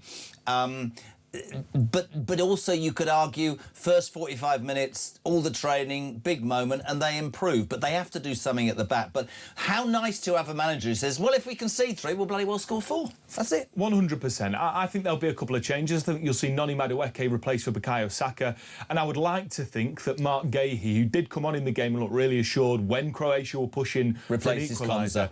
I would say John Stones, yes. Really? As you say, John Stones, when he was picked for England, had played 8 minutes of Premier League football. Yes, he only then played in Pep's farewell, where he was playing some of his favourite players. And so that's what I would do. I'd bring John Stones out, put Mark Gahey in. But the thing I'm trying to cling on to is England, particularly under Gareth Southgate, have always grown into tournaments. Yep. And if that's the start we're off to, 4-2, belting, entertaining, blockbuster win by the end of the game. You know, I have to play devil's advocate. Ageing Croatian team, but you can only beat what's in front of you. Let's be perfectly honest about it as well. Spain drew against Cape Verde. The Dutch drew against Belgium. Actually, Japan. Let's be perfectly honest. A great start. But then we have the whole thing, don't we, which I said I wasn't going to do, but I'm going to have to do it. Then we all start getting excited. Then we all get disappointed. And that's the beauty of this bloody tournament, isn't it? Let me say about Croatia, though. You're right in saying they're an aging team. Me, you and Harry yesterday were speaking about that. But Croatia are ranked 11th in the FIFA rankings. Now, let me tell you, I think a hopeful stat. This was England's first World Cup win since 2002 against a side ranked in the top 15. England haven't beaten a top-class team in a major tournament for a generation, Jeremy. We did it last night in emphatic fashion in that second half. And I think that shows you those marginal gains that Tuchel is going to bring to this team. That second half team talk, an absolute I'd love to know what he said. Rocket. I wonder what he said. Well, he's revealed what he said. Oh, did he say? He said, calm down, we're playing our way. He said, when you conceded that second goal, we had 7 at the back. We still conceded. Don't do it. We can't lose defending with 7. Players, I want you to play, we do it our way. And it's that handbrake off that we've been crying out for a generation. Previous iterations of England squads would have folded under that pressure. It's true. And we didn't. So I think there is signs of life, signs of revival, signs of a side that have got the bottle and the mettle to do something special. It's a bit like Bazball cricket. You know, when Brendan McCullum took over the English cricket team, they took the shackles off, played Bazball, and scored 400 in double quick time. And everybody went, bloody hell, where's that? And I think it's the same thing. Great headline in front of the Sun today, of course. Texas Cane Score Massacre. Can we please, as we did yesterday, give some credit to this man? Harry Kane is unbelievable and should easily win the Ballon d'Or. I mean, this man, he looked... And I'm not just talking about the goal scoring. He dropped deep, he made some incredible passes, and he looked to me like he was pulling all the strings yesterday. Let's make no bones about this, Jez. Thomas Tuchel has built this side, not around Jude Bellingham or Declan Rice. He's built it around Harry Kane. In previous campaigns, we'd be frustrated to see Harry Kane dropping deep into that so-called quarterback position. But he looks fit. He's scored more than 60 goals this season. He's breaking records in Germany. He's going to be the difference maker. And do you know what I love about Harry Kane? He's only ever on the back pages. He's never on the front pages. There's never a scandal. There's never an affair. There's never a boozy night out. And what I love about him, he's not a golden boy. He's not braggadocious. He's humble. And I think there's something quintessentially English about how unassuming he is. And if England are going to win a World Cup, his character, his leadership, his goals are going to be a massive part of that. Has it changed what you feel? I mean, all the gang at talkSPORT when I came in this morning, there's a vibe. Of course there's a goddamn vibe. We've beaten Croatia 4-2. Has that changed your perception of how far we can go? Yes, it has. I had more hope before the squad selection. We spoke about this with Harry yesterday. Yes, we still have concerns about the defence, but we'll give him a couple more games to get that right. But after the squad announcement, I was a bit thinking, I'm not for this. But I'm not in the dugout, he is. Yesterday, as I say, with the handbrake off, with that second half performance, that willingness, there were 23 passes before England's third goal. 23. I can't remember the last time that happened. No, there's something about when the backs were against the wall, Croatia suffocating England, but we found a way to lift our head above the parapet and say, you know what, we're going all out here.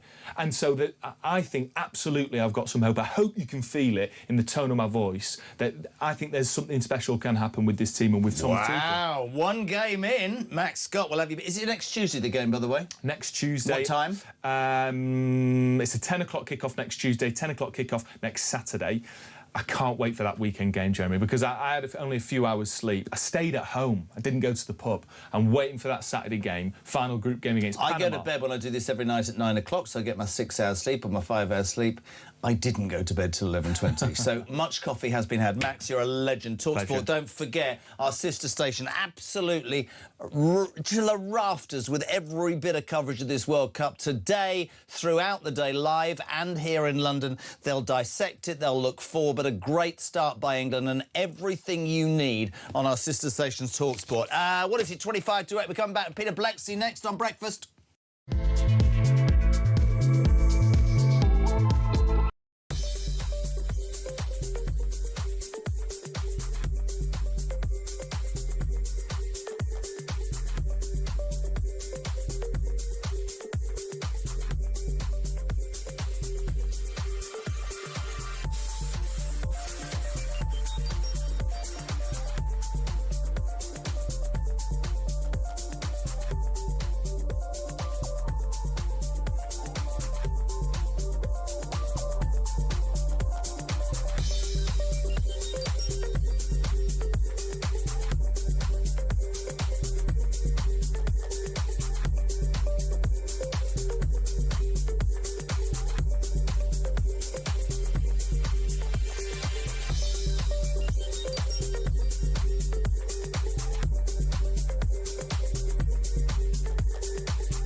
Across the UK, on DAB+, on your smart speaker, on your smart TV, and on your side.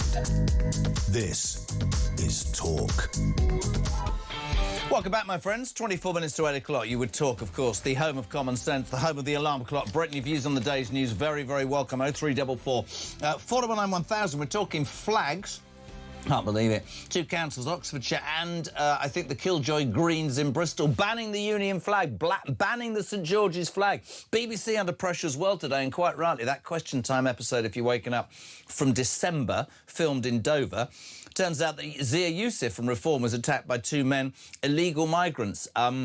The BBC planted them there with the help of a charity that seeks to build support for migration. IMIX, the boss of that, was also in the audience and asked a question. It was heavily biased, and it begs the question, what is our BBC really about anymore? To me, it's utterly ludicrous. Karen, thank you. She says, I'm a GP, but I wish to remain anonymous regarding Benefit Britain. I have multiple patients who are on long-term sick, with increasing numbers of young people who have already been effectively written off and given PIP.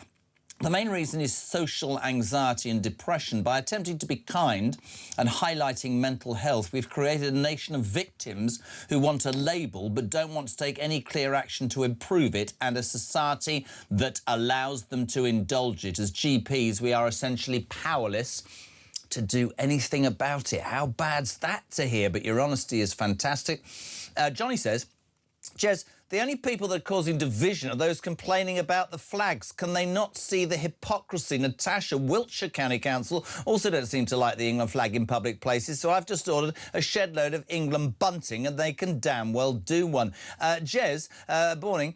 Watching and listening to all this wokery, I can remember when all this woke stuff started in the 80s. I can remember being told at the school sports day there would be no winners or losers because to reward the winner it wouldn't be fair on the last place child. And so it's developed.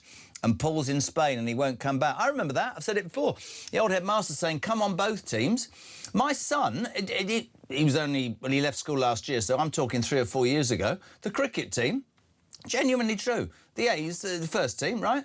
Every other week, 2 of them would have to go down to the thirds to give, I mean, I'm just going to tell it, 2 cricketers who weren't very good, the opportunity to play in a team that they shouldn't have been in. The world's gone mad. 0344 499 1000. Oh, my God. Jez, I don't give a rat's backside what the BBC do. My expectations of our state broadcaster is only to report facts and nothing else. Their opinion, one way or the other, is not valid. What is valid is their ability to only report the facts and stop managing narratives to the benefit of whoever is pulling their strings, says Claire in Worcestershire. 87222. Start your message with the word talk. Morning, Damon. Damon from Wigan. So the council come and knock on the door and tell me to take down my Union Jack and say, you can't fly that because it's intimidating. If I get my UK Armed Forces veteran card right and say I served in the Armed Forces, am I supposed to be ashamed of that?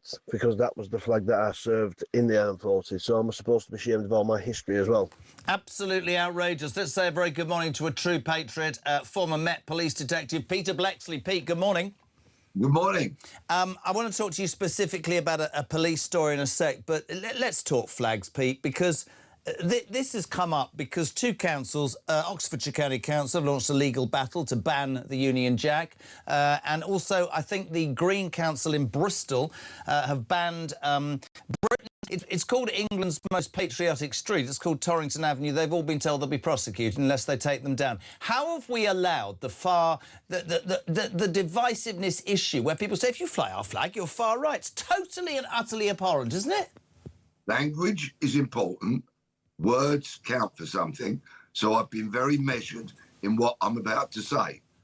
Oxfordshire County Council and the Green Party, they are the enemy. They are the enemy of you and me. They are the enemy of the nation. People that want to suppress our natural patriotism, our love of our country, are nothing but the enemy.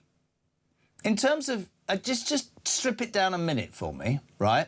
We get told by I don't know whom that our flag has been hijacked for the far right. I'm going to repeat every hour what I said at the start of the programme. There are far right thugs, have no time for that. There are far left thugs, by the way, have no time for that. But what I find so disrespectful, PB, is that this ideology has managed to convey to us that something that I'm proud of I should see in a different way. And I refuse to do that. And if I refuse to do that, I'm labelled every name under the sun. I just repeat, how the hell did we get to this point? There's no common sense in not being proud and patriotic of where you come from. And where are these decision makers? Are they appearing on the home of common sense to explain their decisions? Are they appearing in the mainstream media? Are we seeing their faces? Are we hearing their voices? No, because they're faceless, nameless, cowardly bureaucrats who want to make decisions about our flag from the safety and the comfort of being behind their desks. These people, I repeat, are the enemy. Pull your driving licence out of your phone, your wallet, your purse, your handbag. What has it got on? It's got the Union Jack on it. Be proud of it. It's British. It's a symbol of being British. Love it. Love the cross of St George. Love the cross of St Andrews. If you're a Scot, love the Welsh dragon. Love your flags. In terms of you, if I asked you this, put you on the spot, are you proud to be British right now, or are you being drained by all this madness? I'm incredibly proud to be British. Things that make this nation what it's become over the years. Churchill, Shakespeare, Weren't they both racist, according to the left? Oh, well, let the left think what they want to think. This country's been created by the toil, by the graft of men and women. This is the nation that started the Industrial Revolution. Look at everything around you. It originated from here. We are a wonderful nation with a proud, proud history. The trouble is, we've had generations of people in charge who want to, quite openly, as they admit, dilute the Britishness, import millions of people from around the world who do not share our values, who do not appreciate our culture, who most definitely would not wear a uniform and pick up a gun and fight for this country if the need ever arose. And I want people to stop and think and focus on that. How many of these people that have come into this country would sign up to go into battle for this country? Those people who are scrounging on benefits, who have got free homes, free clothes, free food, how many of them would lay down their lives for Great Britain. Not Very many. few. No, mate, I completely agree. I just wanted to touch upon this story about shoplifting. You and I have talked about law and order, lack of policing, local intel. That's how you do the work that you used to do, and the world's gone mad. Policing's turned into almost like every other institution. It's tick boxing. You probably don't even do it face to face. It says here that there's a story out that police chiefs have demanded ministers impose tougher sanctions on prolific shoplifters as it emerged, Peter Blexley, that just 100 criminals were responsible for over 4,000 shop thefts in the past 2 years. Just 100 shoplifters, right? So answer me this as an old copper. Why haven't they just rounded up those 100 and banged them up so it didn't happen? How have they got away with it for so long? Exactly right. And the reason these people have got away with it is because the criminal justice system, starting with the police, has not dealt with them effectively and properly. They've not been charged at the earliest opportunity. They've not been effectively put in front of a court. They've not been suitably punished. And all of that leads us to where we are today. We've got a criminal justice system that's not fit for purpose, and we've got police leaders who are woke and fluffy and liberal and see themselves as progressives and do not tell their staff, their officers, to do the right thing. Slowly, things are improving, but the progress is slow.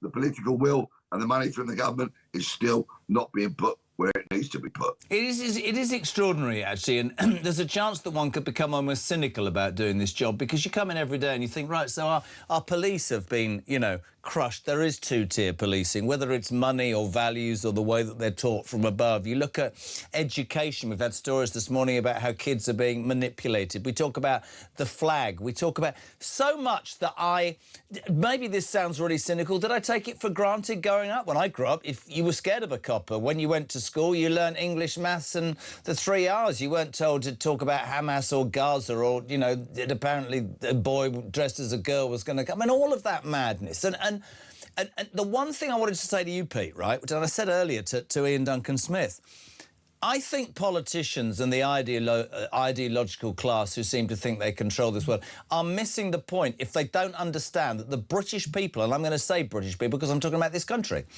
are waking up. I'm with you. I think the silent majority have started to go, well, that doesn't make any sense. That's completely unfair. That's uninspiring. That's illogical. We're going to kick back against it in the right way. Absolutely spot on, Mr. Kyle.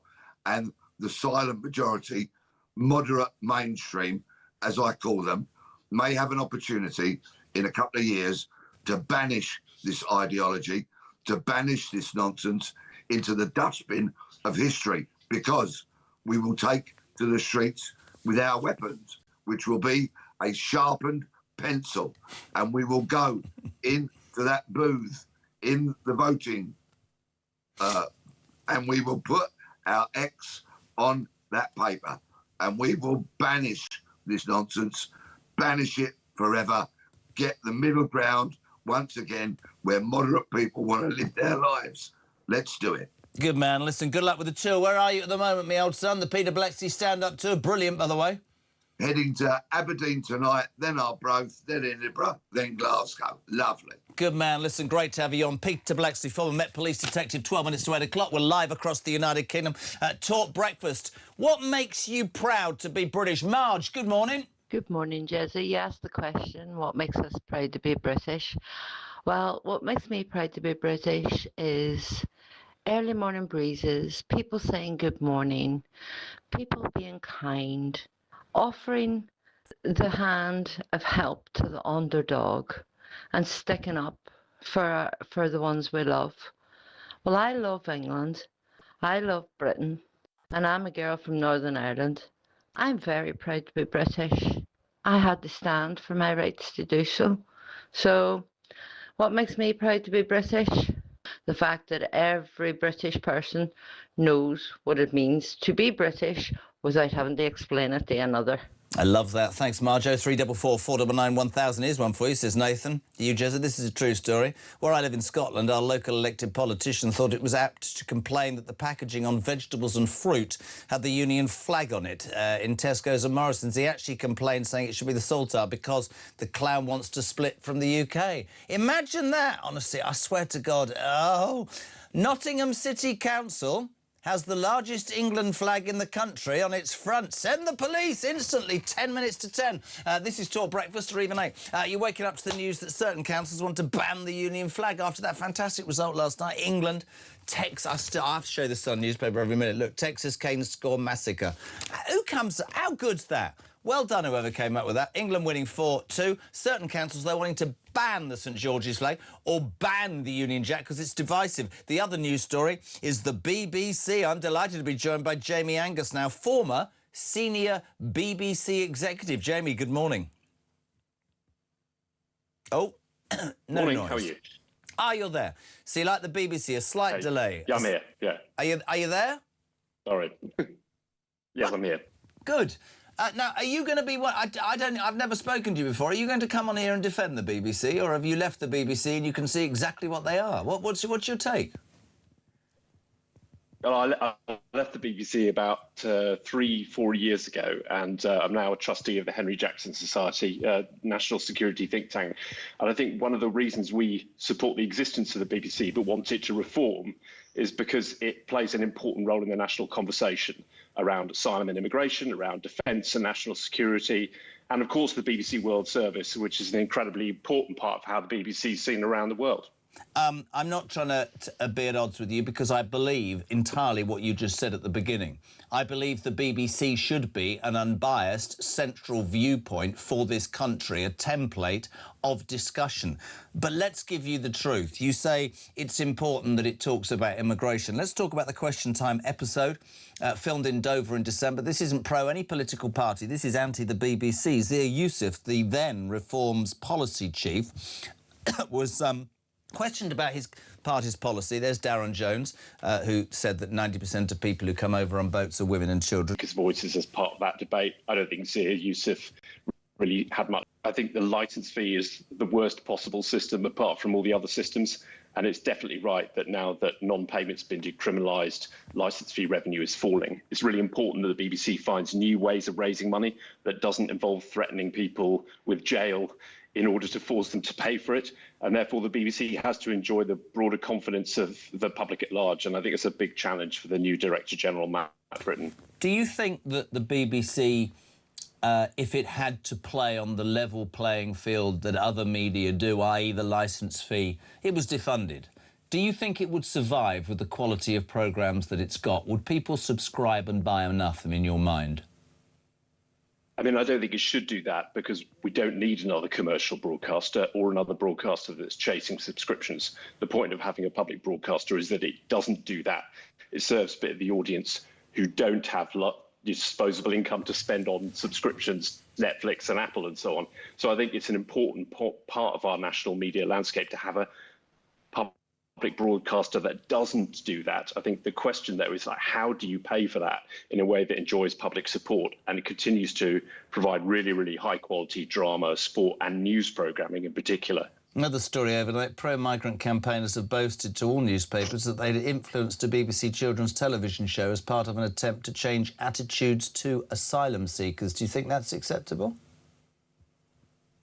I mean, I don't know anything about that. I think that it's fine for all voices to be heard on the BBC.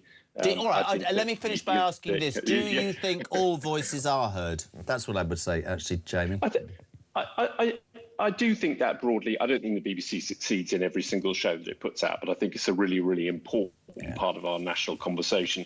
And it's worth people like me arguing for its continued existence. And I'm really, really proud to do that. I believe in it as an institution, yeah.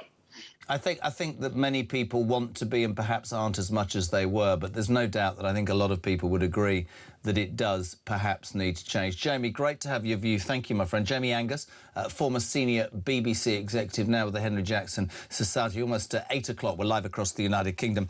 James Price, former government advisor. Next, we'll talk flags.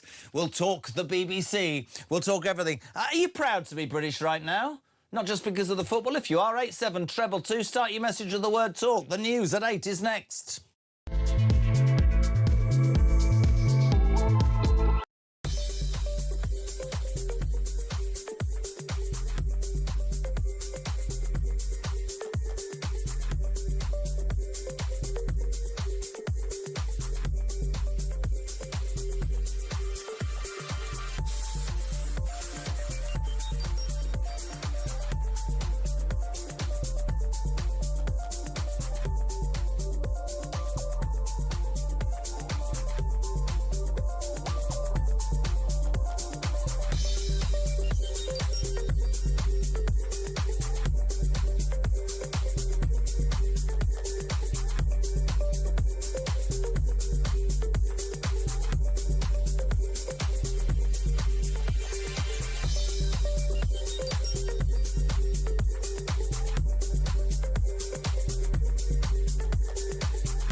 Current affairs, international news, letting criminals off while sending...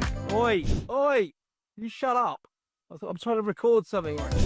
Stand by for 3 powerhouse hours of breaking news, challenging views. I don't give a flying damn about international law. I think people will viscerally reject this.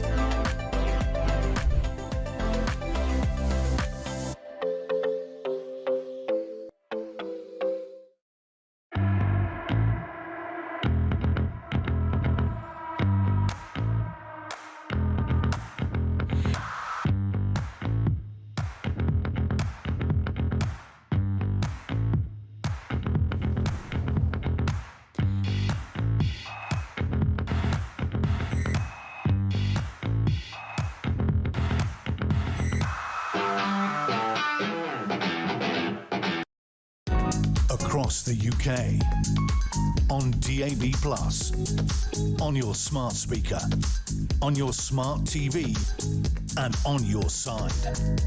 This is Talk.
across the UK.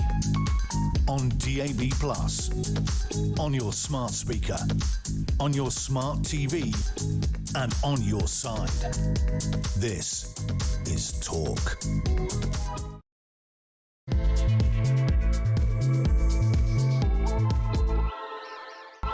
Welcome back, or welcome along. You would Talk, of course, the home of common sense and the home of the alarm clock. Brit, thank you so much indeed for tuning in. Your views on the day's news are always welcome, whatever that news is. 0344 499 1000. You can call us, you can leave a voice note. You know the score by now, alarm clock Brits, or you can text 87222. What are you waking up to? Well, there's two stories that have... Well, listen, of course you're waking up to the brilliant news. England first qualifying game last night in the World Cup 2026. England 4, Croatia 2. Harry Kane, fantastic.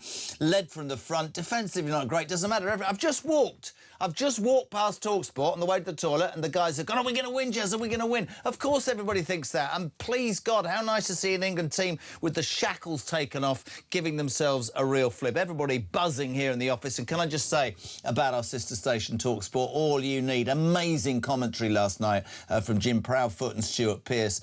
The amount of talent in that building, seriously, they are going to give you the best coverage of this World Cup by a merry mile. Keep it TalkSport, and we'll keep you updated here as well, of course. The other two stories today, we found a couple of councils, one being the Oxfordshire County Council, which is Liberal Democrat one, the other being the Green Council in Bristol, both who have said you can't fly the St George's flag or the Union Jack, it's divisive.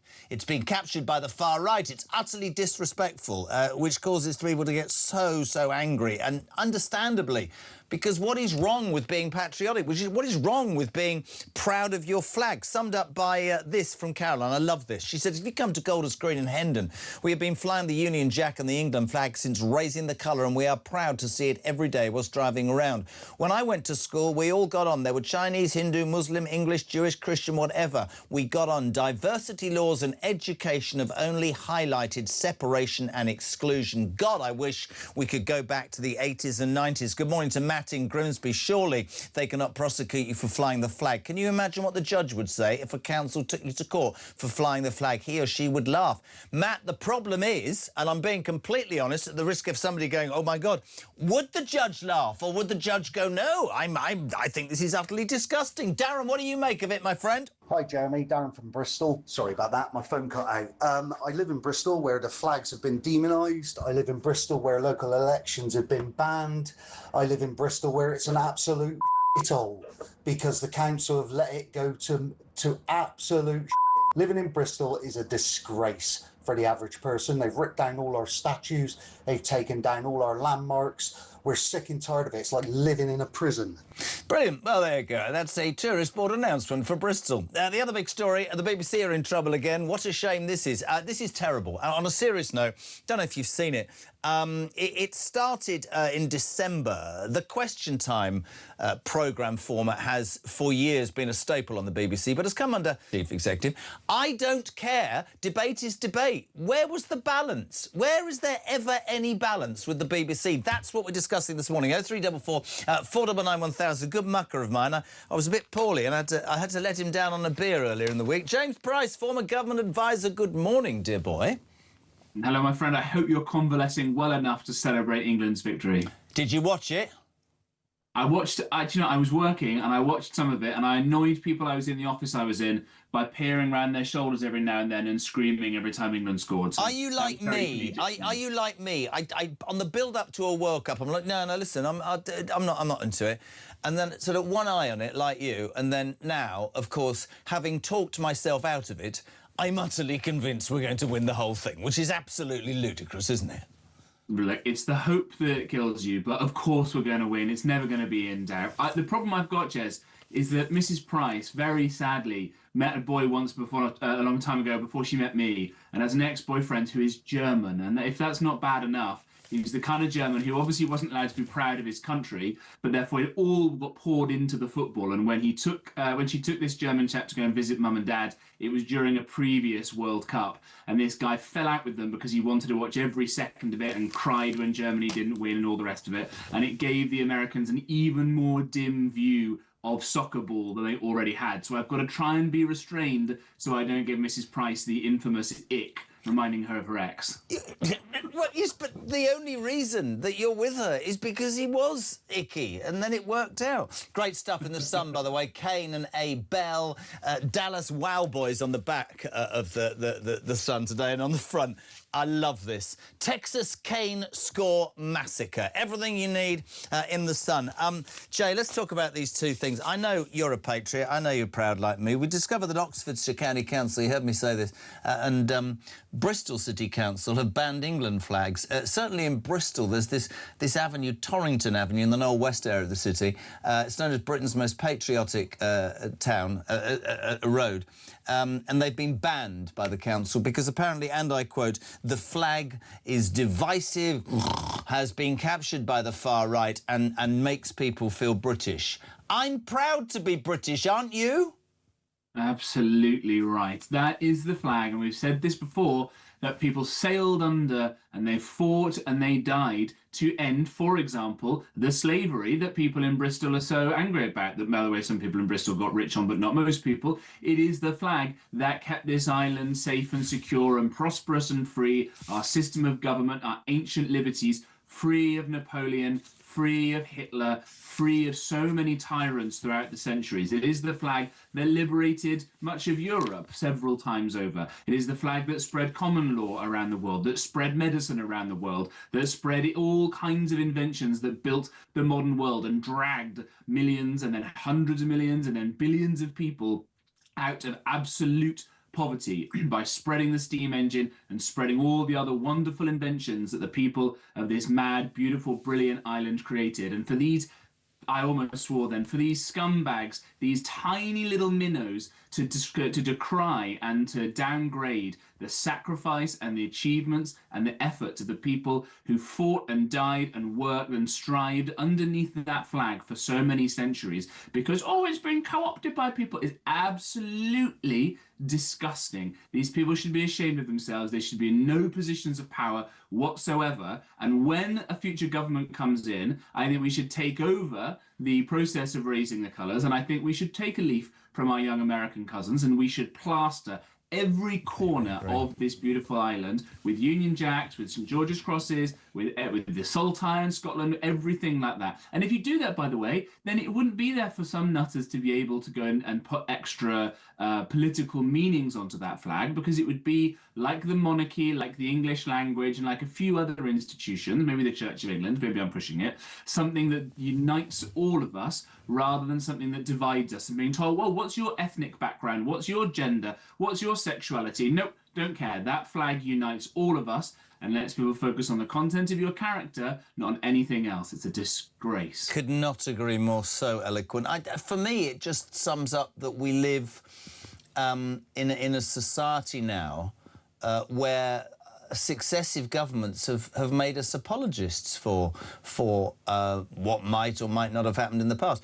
Certainly the younger generation, they love, do they not, to smash everything that I was brought to believe up in. I brought up to believe in. I don't for one second say there weren't issues in the past, and I don't for one second say that everything was done perfectly, but I don't know. I felt 40 years ago, 30 years ago, however long ago it was, I was a kid, a long time, I just felt it was simpler. I felt that...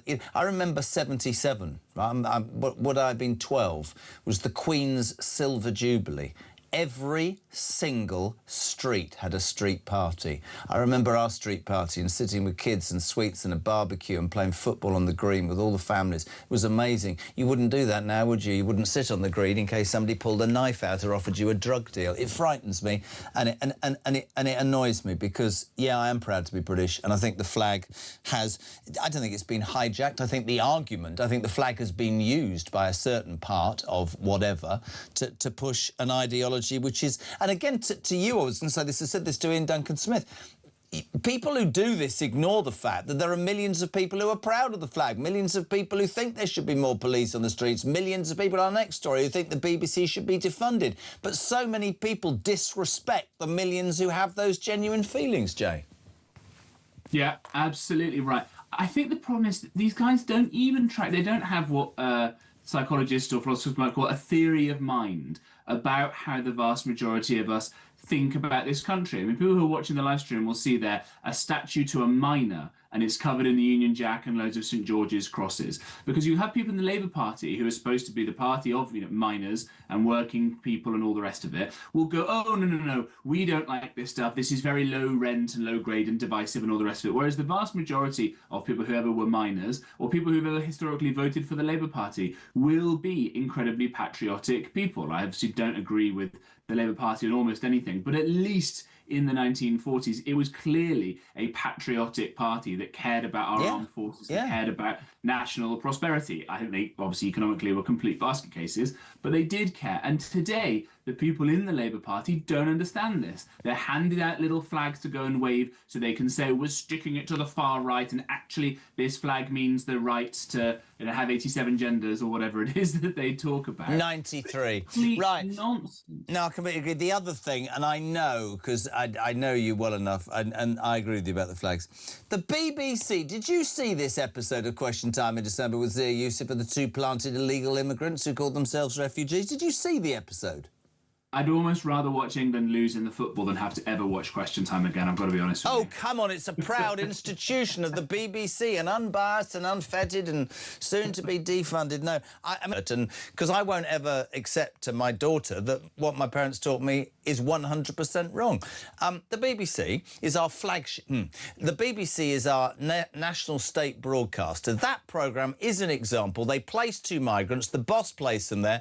There was no balance. Of course, you should have those two on, but where was the balance? As I said in the introduction to this, where were the people whose house is next to an HMO, whose daughter's been attacked by an illegal migrant, unvetted, allowed into this country to swan around because we're not brave enough or secure enough or whatever to do something about it? The BBC lacks balance, and it is about time they were called out, and all the ideology that surrounds it, I had somebody on earlier, it provides the most famous programming. No, it has done in the past, but so much of its programme is biased, and it gets money for, frankly, programmes that many people, millions, would not call correct or brilliant or whatever, and would actually say are a waste of money. That's the issue the BBC has. No, where to start with the issues the BBC has? It's obviously got form in lying to people. Let's not forget, this is, I think, one of those first moments that really the scales fell from my eyes about the BBC, that they put adverts out about detector vans. Do you remember this? Saying, we've got technology, these vans will drive around and they'll point something at your home and we'll know if you don't have a licence fee. That was a flat-out lie to scare people into giving money to the state broadcaster to, as it turns out, pump more propaganda at you. When you start lying about something as fundamental as that, then you've fundamentally lost the trust of the British public, which is to say nothing of the fact that it seems to have a rather disproportionate number of paedophiles presenting shows on the BBC throughout the decades, and there being no real understanding about why that is. I actually wouldn't privatise it in the way that lots of people on the right would. I would restrict its programming a lot. I would cut its budgets and things, but I would actually make it very, very, this is going to sound a bit funny, almost elitist. I would put the shows on there that you couldn't get put anywhere else. Fund opera, fund any... I've worked for the mainstream media, ITV for years, but it strikes me that because they've been given this money increasingly, an increasing amount from the beginning of time, that they've become self-indulgent. They don't answer to anybody but themselves. They've become bloated and opinionated, and they could be to the right, they could be to the left, neither of which is correct. The BBC, for me, growing up, was about all sides of an argument, and I take up that case about that Question Time episode because it should be balanced. So much of the BBC has become not balanced, and you can see it in the output. I mean, the people who support them will talk, BBC World Service is great. Yeah, it's fantastic. But I want Fiona Bruce to be doing a balanced programme. But I know from my time at ITV that the pressure, the liberal views are intolerable and are getting worse and worse and worse. It comes from editors, it comes from producers, it comes from the top. We talk about the police being a two-tier policing system because of the people at the top. This is the people at the top of television. Yeah, it is farcical when I go into the BBC, God bless them. Oh, and you hear actually some of get the to go in conversations. there, do you? I've never been in, never been in. I think I'm one of the few. Maybe I'm not being evil and right wing enough because I'm brought in as one of the few faces of evil every now and then to go and give the so-called balance and have people tell me I'm an evil person and all the rest of it. But honestly, the kind of conversations that you hear the senior brass having when you're in the lift with them, and you can see just hordes of people not really doing very much work, which lets down the people who do good work. But I do think you're right, Jez, that when you have the imbalance that you're talking about, and it comes from the fact that all the people at the top all think the same sort of thing, or think they've got to think the same sort of thing, or they'll be in trouble. It's a perfect example of what happens when you don't have free speech. This is what happens. We don't go on about it just because we want our own side to win, or our own side to get our views across. This is a perfect example of what happens when everyone sitting around the table has had their viewpoint so narrowly restricted that they actually can't think in other ways. And this is what happens in Orwell's 1984, right? Every couple of years in the novel, and the dictionary, the official dictionary of allowed language, shrinks and shrinks and shrinks so that people can't even think in different ways. And whose statue is it that you see when you walk into that BBC building? It's George Orwell's. You couldn't make it up. I just, again, to me, without wanting to get too deep on a Thursday morning, it rather sums up this point at which we're at in this country. That, and I said it to Ian, I said it to you, that the silent majority are becoming louder and more aware. And whether it's the police or the BBC or immigration or crime or whatever it is, don't laugh at those millions. They did that with Farage the other day, those MPs. Don't laugh at people who have an opinion and a right to an opinion. I don't know what's happened. I know I always say this. Thank God my dad isn't here anymore. I mean, he'd have been arrested by now for having an opinion on almost everything ever. He would just go, what's going on with the world, Jez? It's all gone mad. Completely mad. And I get it. I completely get it, you know. Jay, listen, so are you going to be watching the next game of football? It's next Tuesday, or you have to play the game with Mrs P, do you?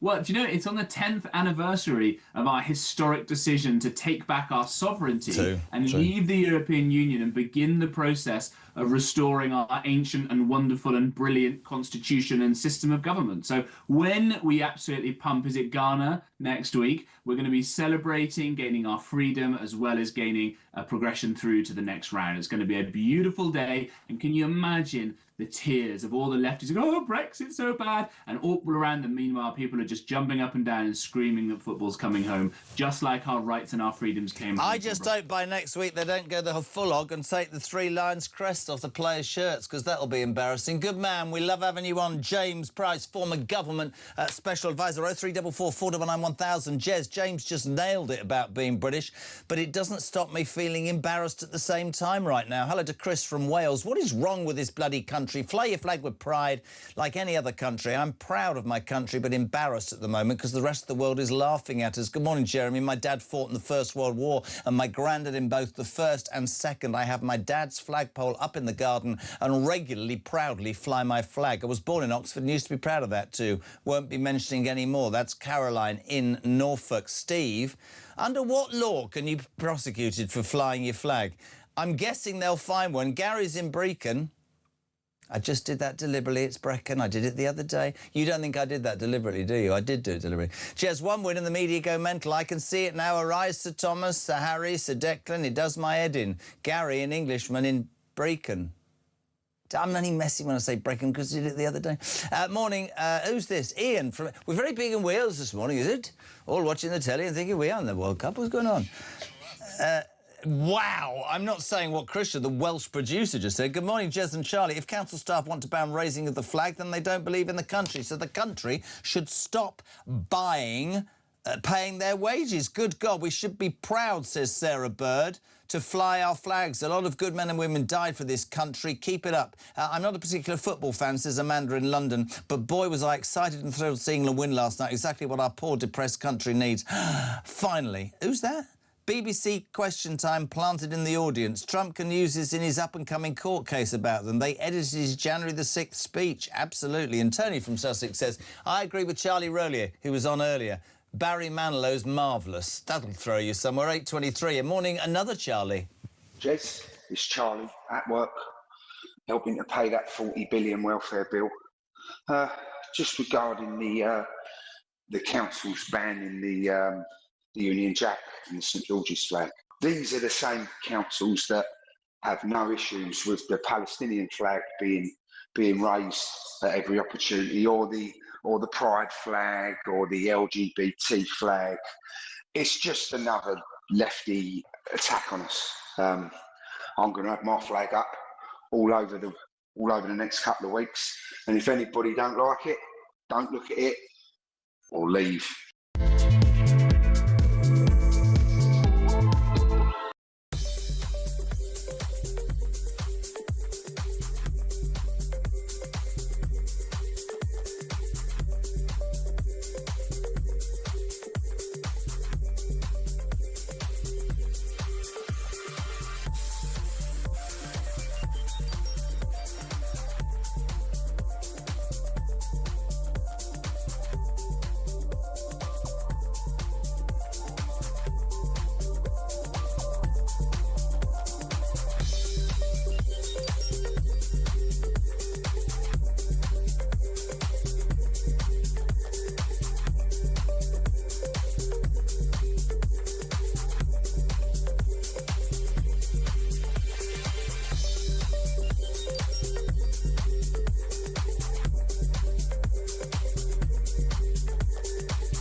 Current affairs, international news, letting criminals off while sending... Oi! Oi! You shut up! I'm trying to record something. Stand by for 3 powerhouse hours of breaking news, challenging views. I don't give a flying damn about international law. I think people will viscerally reject this.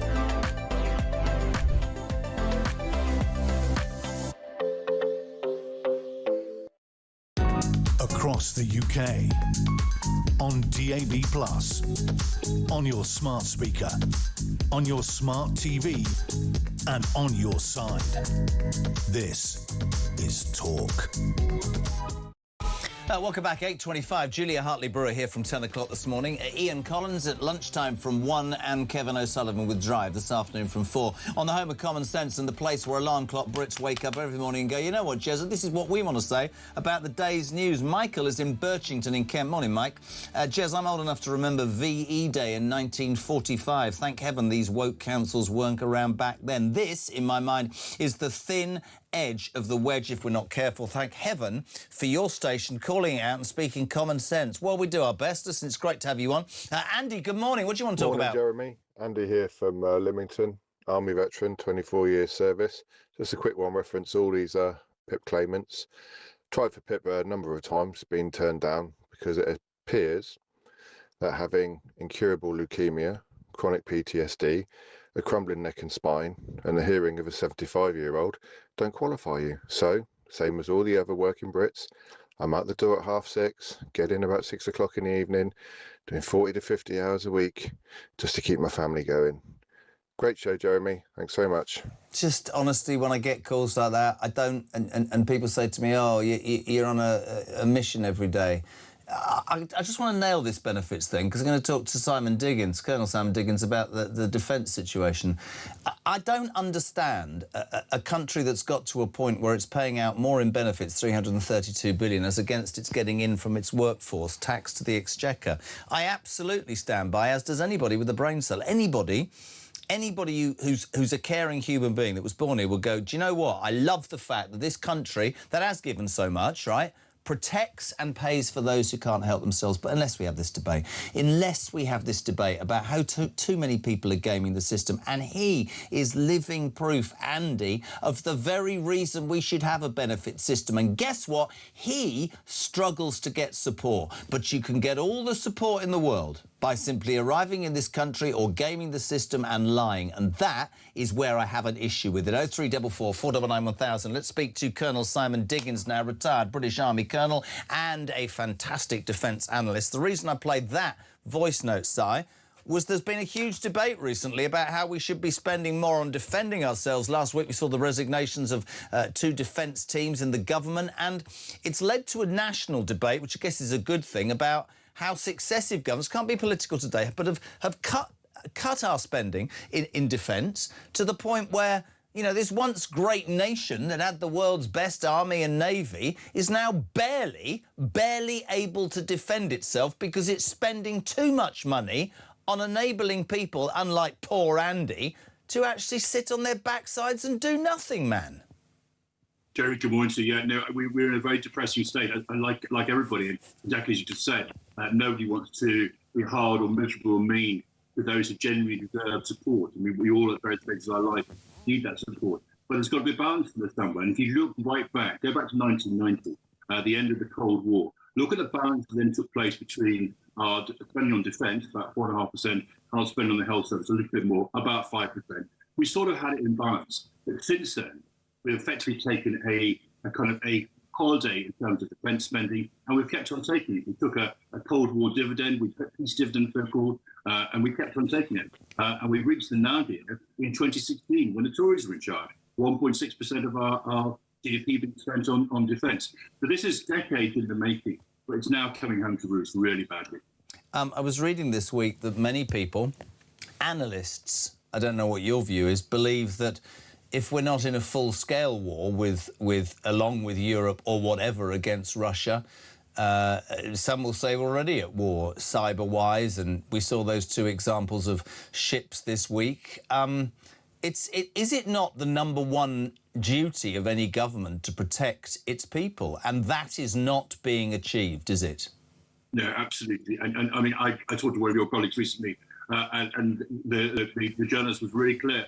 He said, as far as he's concerned, we're already at war. It doesn't look like World War II. I think we're a bit confused by it. There's been no declaration of war. But look at the scale and range of activities we're facing just from Russia alone, whether it be submarines sitting over top of our cables, aircraft aggressively patrolling the edges of our sky, sabotage attempts inside our country, endless cyber attacks, drones over Dublin Airport, not our country directly, but if you can get a drone over Dublin Airport, you can put a drone over anywhere else in the place.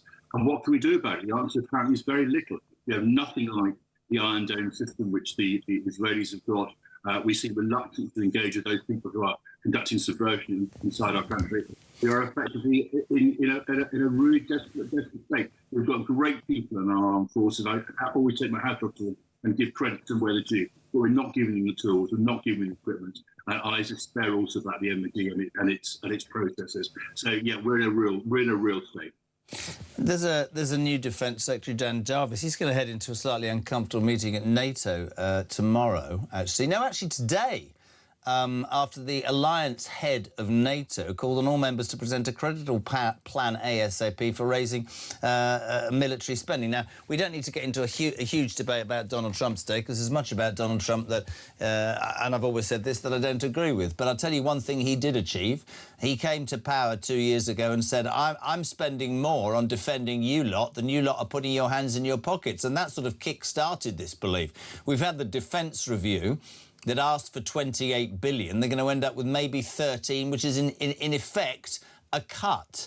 And I don't see, unless ideology changes, how we are going to either play the game with NATO, but more importantly, defend ourselves. We can see pictures right now, but that's not the point. The point is, I mean, for me, the best thing that's come out of this is that actually the British public are beginning to understand the importance of our armed forces. And it can't be exaggerated, but you'll still get calls here, mate. Oh, you're warmongering. You don't understand. What about people on the dole? No, absolutely. But there will be none of that if this country is at war or invaded. Somebody gave me a figure.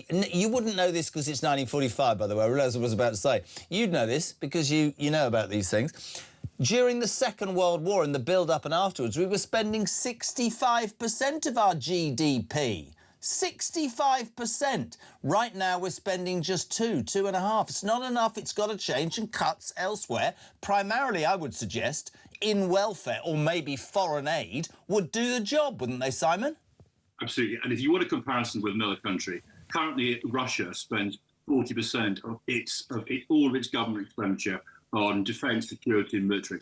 They are basically at war. They are a wartime economy. That's who we're facing. And as you say, we're arguing about whether it's 2.5% or 2.60 or 2.68 by 2030. We're a long, long way from it. And absolutely, we've got to make choices. You simply, if you're not going to grow the economy and you're not going to borrow, and my goodness, we don't want to be borrowing any more money, then you've got to raise taxes or you've got to make cuts. And those are the very stark choices we have got to make. And then look what happened in the Second World War. Taxes went up, it wasn't popular, but people recognised what they were doing. And they also used imaginative ways of raising money, defence bonds, etc., etc. So that we can do this. And we clearly have the money because we're spending it, as you rightly point out, on other things. So we can make the choice, but we are currently choosing not to make the choice. And that's a desperate state we're in. I couldn't agree more. Can I just ask you for a quick view as a defence analyst? Trump has signed this deal allegedly to end the war with Iran, the Straits of Hormuz to reopen.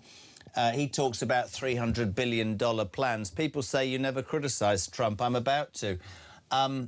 I absolutely maintain that the mad mullahs of Tehran that have sponsored terrorist proxies needed something done. And after that initial attack where the Ayatollah Khomeini and many of his cabinet were killed, there was the hope, of course, that the Iranian people would rise up against a horrible regime. Hasn't happened. Many people are saying that however many billion, 30 billion, whatever the wars cost, thousands of casualties, that Donald Trump has had to back out of something and ended up in a worse position than before, and that will be his legacy, a legacy of failure in the Middle East that no other US presidents have dared touch because they knew this would happen. What are your thoughts on that, Simon? Well, I was also one of those people who basically supported what he was doing, and I know he was going against the tide. I'm completely with you. The Iranian regime has been a terror regime for 47 years, and that includes subversion and terror on our own streets as well. But yes, it's not looking at the moment like a great deal, but he's had a lot of pressure on him. He's got pressure internally, as you recall, he came to power saying there will be no more forever wars in there. And there's a lot of pressure from the international community to get the trade open from there. I'm not completely sort of thinking this is any kind of defeat there. I mean, they've had a hell of a kicking, the Iranians, and they've had to think very hard about it. And if we can do one thing at least, which is remove the nuclear weapons program, which is still on the negotiating table to be removed, that will be a very positive thing to do from there. And the money, which they're talking about, the 300 billion, is conditional on their behaviour. And Trump's also made absolutely clear that if they break the agreement, they said, these are his words, we're going to bomb the hell out of them again. Simon Diggins, always a pleasure to have you on. Great man. Retired British Army Colonel. Thank you for making it Talk Breakfast. Just gone 25 to 9. We're live across the UK. As ever on this station, whatever you want to talk about, so much response. 87222 JK. The one simple reason for our welfare benefit, votes. Great show. England forever. Go on the lads, says Cal. See, he's fallen into the trap. 4-2 last night against Croatia. Definitely. Pete's in Stoke. I would like to know how much of that massive benefits bill, welfare bill, is being given to these illegal migrants and why they're allowed free legal aid to fight immigration decisions. That needs to stop. Of course it needs to stop, but it won't because we're governed, I'm afraid, by 100% human rights laws. We're obsessed with, well, let's give somebody a reason to get out of something that they've done wrong. It doesn't make, to the British people, that doesn't make sense. Bill's in Northumberland, God's country. Good morning, JK. If we are to get our great country back to where it was a few decades ago, we need to reintroduce corporal punishment for shoplifting. Let's have a referendum. Wow. Jeff's from St Helens. She can't fly the flag, but Royal Ascot Races is covered with the Union Jack flags. One rule for the elite and another for the working class. Very good point. 0344 499 1000. Ben, good morning. Morning, Jeremy. Ben from Birmingham, alarm clock Brit. But this week, I'm sat by the pool in Cos, loving the 32-degree heat. Watched the England match last night in Cos Town. England fans and flags everywhere, proud, unlike in the crappy UK.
across the UK. On DAB+, on your smart speaker, on your smart TV, and on your side. This is Talk. Ah, they are. Welcome back. 20 to 10. Yeah, Kev's on drive this afternoon. I'd love to know what he thought of the football. Listen, the two big news stories of the day by a merry mile are this. Everybody's talking about flags because Oxfordshire County Council, which is Liberal Democrat, has decided to ban or try and get a High Court injunction saying raising Union flags in the street. It's a health and safety risk. Really? So it's about the polls. It's not about the fact that you're using that as an excuse like you do. It's been grabbed by the far right because you don't want us to be patriotic. Well, millions of people are patriotic. I think there's a council in Bristol, a Killjoy Green Council on Britain's most patriotic street. This is Torrington Avenue in the Knoll West area of the city. It's been known for that years. They've been told you can't fly them.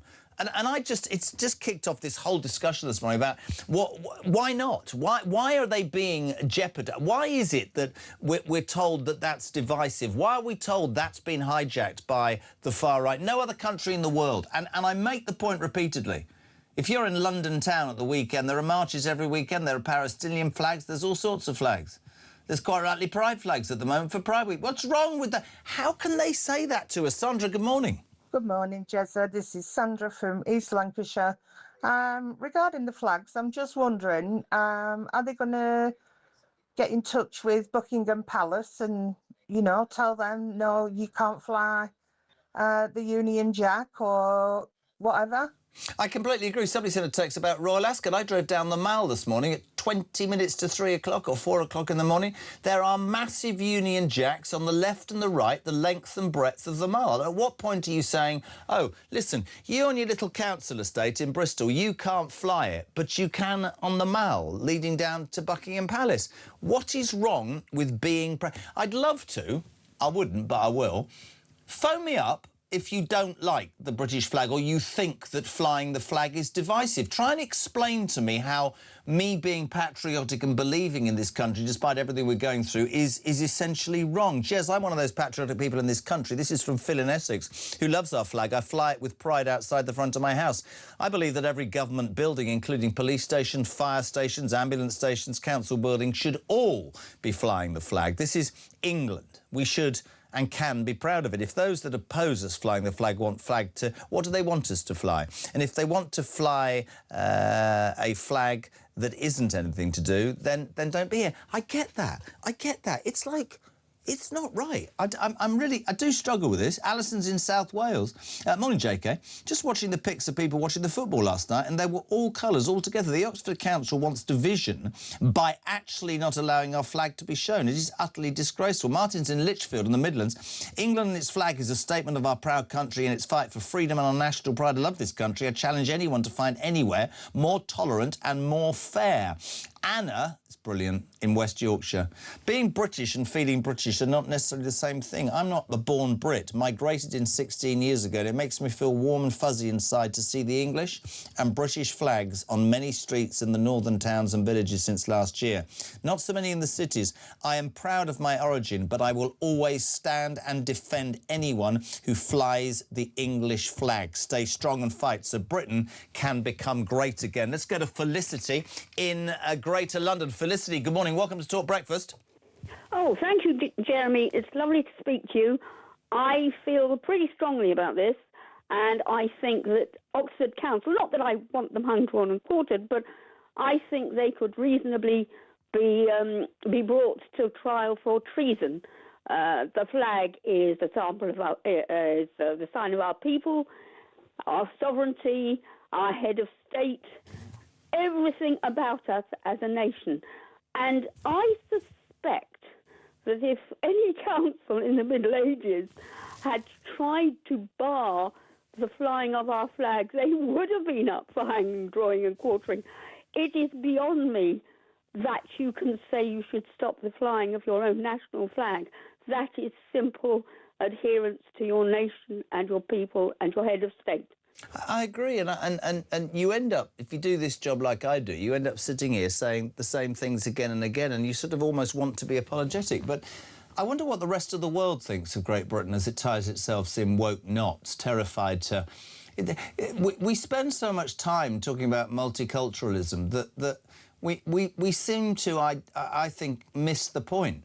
For all the people who are telling me that having the British flag is divisive, you know, maybe this is people who have come to this country, maybe people who are born and have a different ideological viewpoint. I would say that the reason that this country is great is for all the things that James Price said that we did, because all we ever hear is criticism. I'm sick of it. What makes you proud right now, in all honesty, Felicity?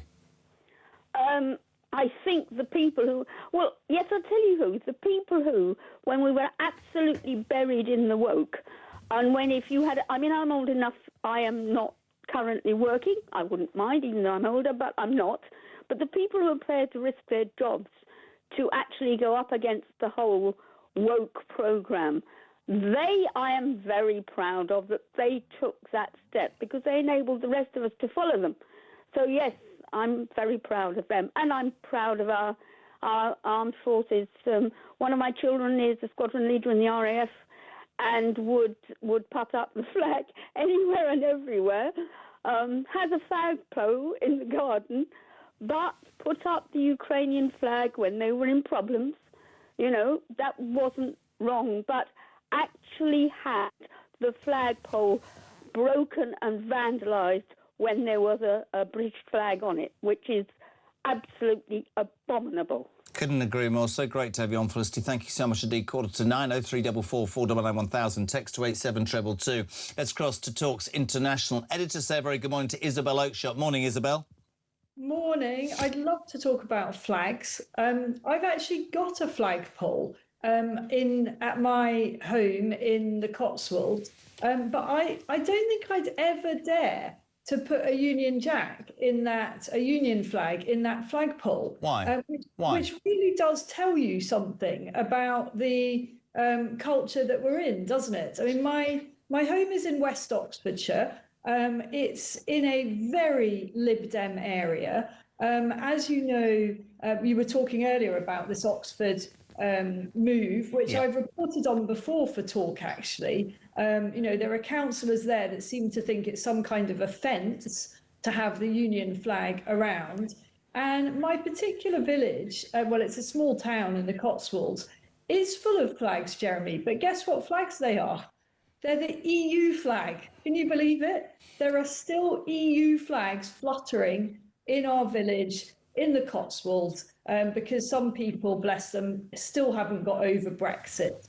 It's really interesting to me / incredibly annoying that something so obvious becomes such a central debate. You're dead right. If you're just joining the show right now, Oxfordshire County Council launched a legal battle to ban raising Union flags in the street. The Liberal Democrat-led authority has applied for a High Court injunction. They say that on public highways and it could be dangerous, which is in itself, it's not. That masks it. There's the city and there's the council in Bristol who feel exactly the same. And you end up thinking, let me ask you something, right? Are you proud to be British? Of course I'm proud to be British. Why? Why? What are you proud of still? What's left to be proud of?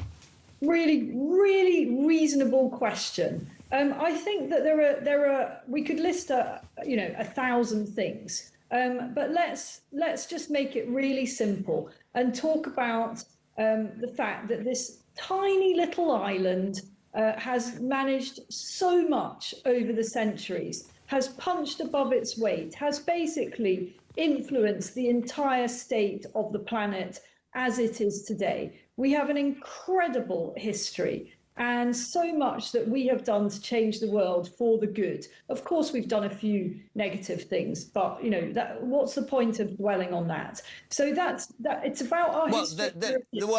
Also, Tessa, let me finish here. This isn't about Little England and the past of the empire. Yeah. What we can still be. It is not about what we are right now.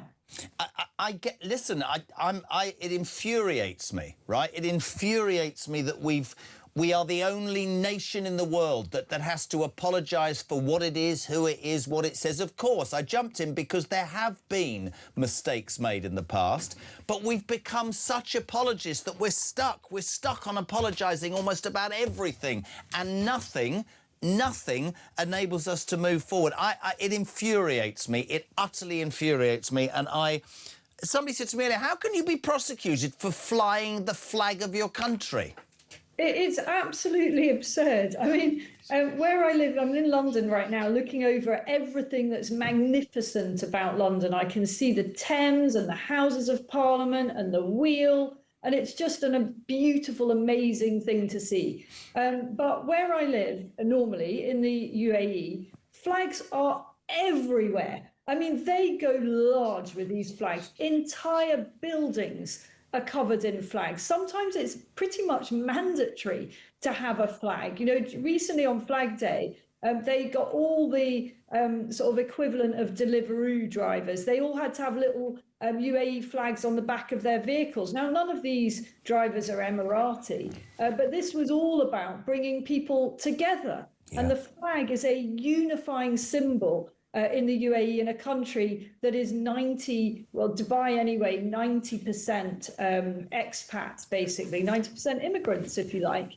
The flag is what brings people together, and it is literally everywhere. And I think that's an amazing thing. I do indeed. Listen, I know there was some confusion with the time. You know what it's like on breakfast. Totally my fault. It's never your fault. Listen, you have to deal with Richard Tice, for God's sake. How can you have any balance in your life? We really appreciate the time. We're talking flags. Thank you to Isabel Oakeshott, Talk's international editor. I say a very good morning to Samara Gill, our intrepid Talk breakfast reporter. How are you? Great to be with you, Jeremy. Good to have you on. So you've got this flags thing. I mean, we've got Oxfordshire City Council saying, you know, Union Jack flags are an outrage. Then we've got the City Council in Bristol saying, oh no, Torrington Avenue. You've got an exclusive, haven't you? Well, I've got some good news for you. That's what I've got. We're flying a flag outside the News UK building, are we? No. Well, there is an estate called the Kirby Estate. It's not far from here, where we are, in Talk Towers, and it has celebrated. It is the most patriotic estate in Britain. Let's take a look at Chris, the organiser, and what he had to say about the flags. Over the years, we've come under the abuse of all that sort of stuff, and what we're using the flag for and what this is. It's solely about the football, but this year, in all the comments, you now see people defending us because they realise what we're about, and we know it's for the football. And like I say, we've got Colombian flags on here, we've got French flags, we've got Scottish flags. We don't mind whatever country you're from. If you're taking part in the competition, we'll take our flag down and put your one up. It's not a problem. Listen, this is going to sound like the most ridiculous thing. You're an Aussie, right? I am. You're probably more of a pro-Brit than so many people I come across. Does it not make you laugh how something like your national flag has got to a point where everybody goes, oh, well, it's been hijacked by the far right, it's divisive. I'm proud of being British. Yeah, I think you're totally right. You know, there are countries whereby there is... If you take just a little zoom out of Britain and you look at our flag and you also look at the economy and how we've done and what we should be proud of as Britain, we really shouldn't have an issue. And the funniest thing is, a lot of immigrants who come to this country, first-generation ones, are the ones who fly the flag most proudly and want to get under Team Britain. And that's the funniest thing. It's these middle-class people with sort of clipboards that want to try and relegate how we do and what we use our flag for. And do you know why you're so right? And I have this discussion almost every day, usually with myself, right? And I've told the story. I get picked up by a guy every night whose family came from Bangladesh 40 years ago. And his dad said, you respect, you learn, you integrate, you do that. He is... If I tell him tonight about flags, it'd be raging. And he came from Bangladesh, but he's a Brit. He pays his taxes and works hard, and he's proud of my country, and he'll support the football. It's his country, right? And so there's a line, and it's been hijacked by these people. I honestly don't understand. I can't see another country in the world where flying your flag is wrong. And I love that the audience has come out so vehemently against people trying to take down flags, because I think once we start to vilify that national symbol, then it's all downhill from there. So I think it is something we need to fight for. Even someone I came across on that estate yesterday who didn't even speak English could get behind the flag. Let's take a listen. OK. How you feel about all the flags? Yeah, but let's speak English. Oh, you can't? Let's speak English. But you like this estate? Yes. Yeah. You like it? Yeah, I like And the flags? Do they get the tick of approval? Good, yeah, fine. Brilliant. Thank you, guys. Take care. There you go. You know, the general consensus is that the flags are accepted. It's such a symbol that's been vilified in Britain for so long, but as you can see, even those who don't speak English can appreciate. Look at you rushing around like a cross between Annika Rice and Roger Cook. Fantastic work. I mean, it's nice to see. I think that's the thing. I think if we can all get under a banner, then we can all unify. And that's what the left and those who really despise our flag don't want us to do. They want us to be divided and they want us to have issues with each other. And that's the problem. And I do just want to play Geraldine, who was the main organiser of all this. It's a massive effort, over 300 flags on that estate. And you could see people from all walks of life getting around it. And it was such a positive attitude at that estate. And you can see how much the flag does play a part in lifting up people, you know, even in our time of great austerity. So I just want to play Geraldine's clip. Geraldine? What would you say to those that find this flag behind us divisive? Well, the thing is, it's the flag of England, and if it's used in the right way, it's fine. We don't get into politics on it. We literally just do it for the football, and that's always what it's been about. We don't get into the political side of things. That's not us at all, because politics shouldn't be brought into football, as far as I'm concerned. So yeah, you know, it's the flag of England. So fly it with pride and get behind the boys. Honestly, anyway, let's talk to an Aussie who likes the beer. What did you make of the football last? Because you're a big football fan, aren't you? Yeah, massive. I was Did you go right to the pub in there. and watch it? Of course, I was in with the boys. What did you think was the best goal? The third one. By whom? By a football player. Did you not watch it at all? Did you not watch it? No, I was on my phone. I was checking, but I am watching reruns of Breaking Bad at the moment. So I Reruns of Breaking Bad. So I watched Breaking Bad years and years and years ago, and then I had 4 days when my kids and my wife were away. So I watched all 82 episodes again on my own.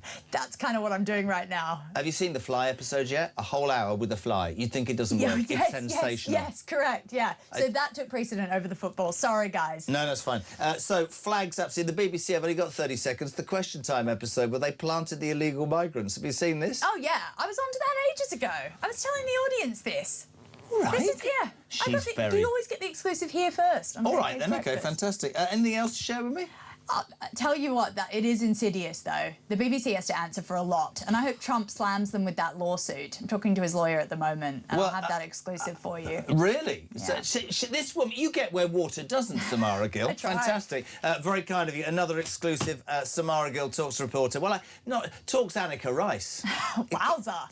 Take it. They'll give you a helicopter and jumpsuit next. 0344 499 1000 into the final hour of breakfast. I can tell you that Nigel Farage will be here in the next hour. Trevor Kavanagh will be here in the next hour. Jack Elsom and Harry Cole from The Sun. 0344 499 1000. Your text to 87222. We on Talks Breakfast will do the news at 9, which is next.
Let's get to the calls now. And Kevin is in Basingstoke. Morning, Kevin. Hey. Kevin, what do you think of this cycling conversation? Well, you know what I'm going to do? I'm going to... disagree with me. Yeah. I mean, there's far more accidents caused by cars than bikes.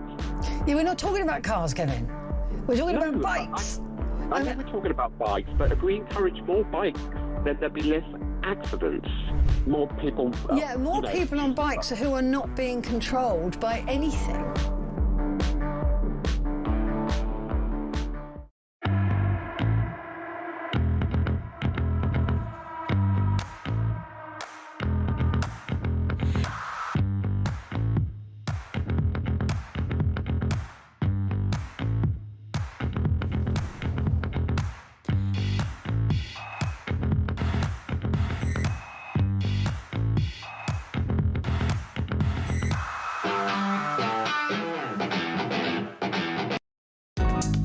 across the UK, on DAB+, on your smart speaker, on your smart TV, and on your side. This is Talk.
Across the UK, on DAB+, on your smart speaker, on your smart TV, and on your side.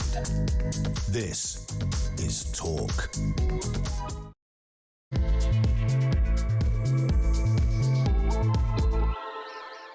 Welcome back or welcome along. It is Thursday the 18th of June. We talk the home of common sense and the home of the alarm clock. Brit, your views on the day's news continue to be welcome. 0344 499 1000. Text to 87222. The two stories that have absolutely got you going today. The BBC in trouble again over that Newsnight debacle in December where two migrants were absolutely planted. And councils who want to cancel you flying the flag. Here's a man who's never, ever without his Union Jack socks. Nigel Farage, leader of Reform UK. Good morning. Good morning. What in the name of the Lord has happened, Nigel? Oxfordshire County Council, a legal battle. They're Liberal Democrat. I guess that doesn't matter. Apparently they're going to take people to court. There's a council in Bristol, Killjoy Green Council, Britain's most patriotic street, Nigel. Torrington Avenue in the Knoll West area. People are going to be prosecuted for flying their flag. How have we got to this, pal? Well, actually, it does matter that they're Liberal Democrats. It matters enormously.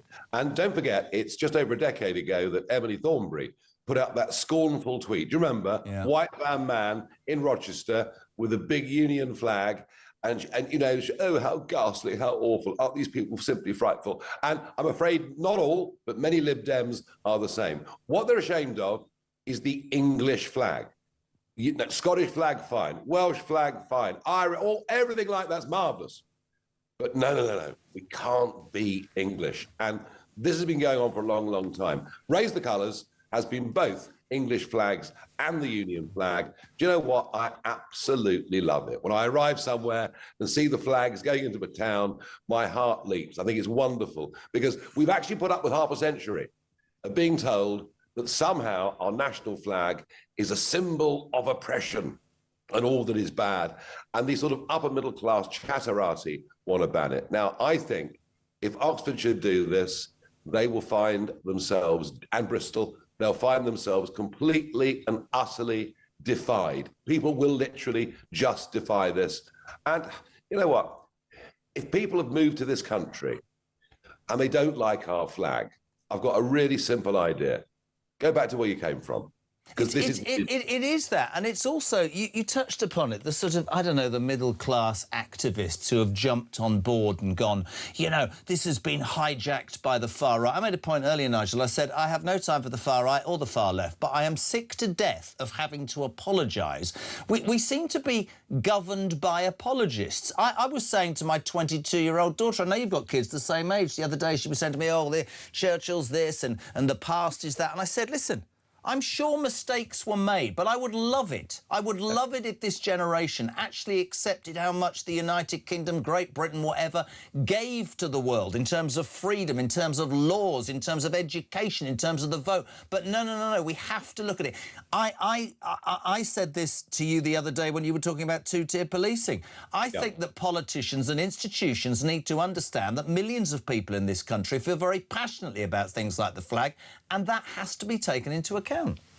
You're right about schooling. I wonder how many schools today in morning assembly or classroom get-togethers, I wonder how many schools today in the country will be told that today is June the 18th. And it was on June the 18th, 1815, that the threat of invasion from Napoleon, which had haunted the country for a quarter of a century, was finally beaten off at the Battle of Waterloo.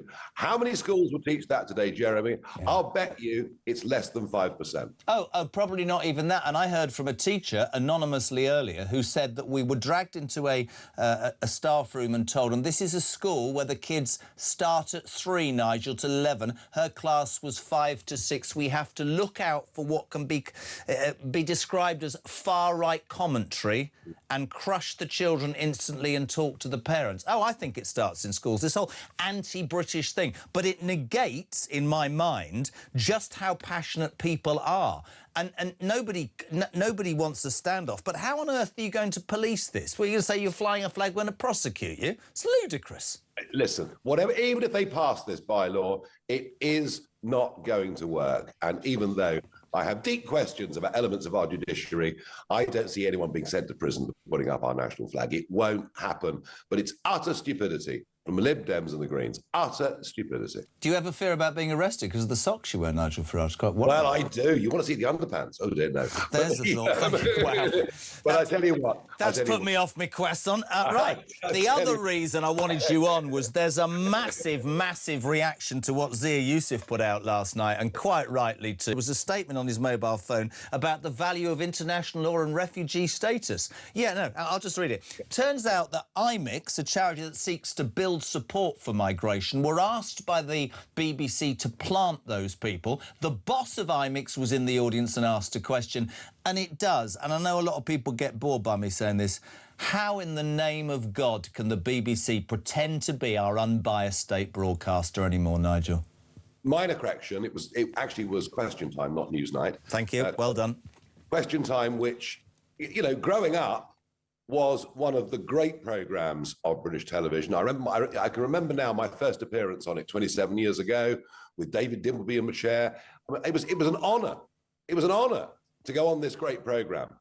The last few times I've been on, I've been asked questions by known Palestinian activists, members of the Labour Party, officials of trade unions, and on it goes. And that particular episode that Zia was on, I mean, the whole thing was shameful. But one other minor correction, if I may. We shouldn't call these people asylum seekers. They are illegal immigrants. That's what they are. And another 710 of them came across the English Channel on Monday. I've spoken to my friends in Dover this morning. They're expecting another 400 today. The BBC Question Time programme has become utterly shameful in every way. And you know what? We've got the licence fee renegotiations coming up. I just want to see a government bold enough and brave enough to recognise that the BBC is still an important part of our global brand, but the way they do programming is history. Is it time that the BBC cancel Question Time? Well, I think you either do it properly or you simply get rid of it. And it would in many ways be a shame for it to go. As I say, it was a very great programme. Think of Robin Day, David Dimbleby. I mean, big figures in our national life. I mean, I've done 38 Question Times, and I must have done over 30 with David Dimbleby in my chair. I couldn't tell you to this day what his political opinion is. And I saw in the years I was on it, the audience shifting much more in line with where the country was. I now fear it's gone back completely the other way, and the BBC is staffed by people who are so prejudiced, they don't even think they're prejudiced.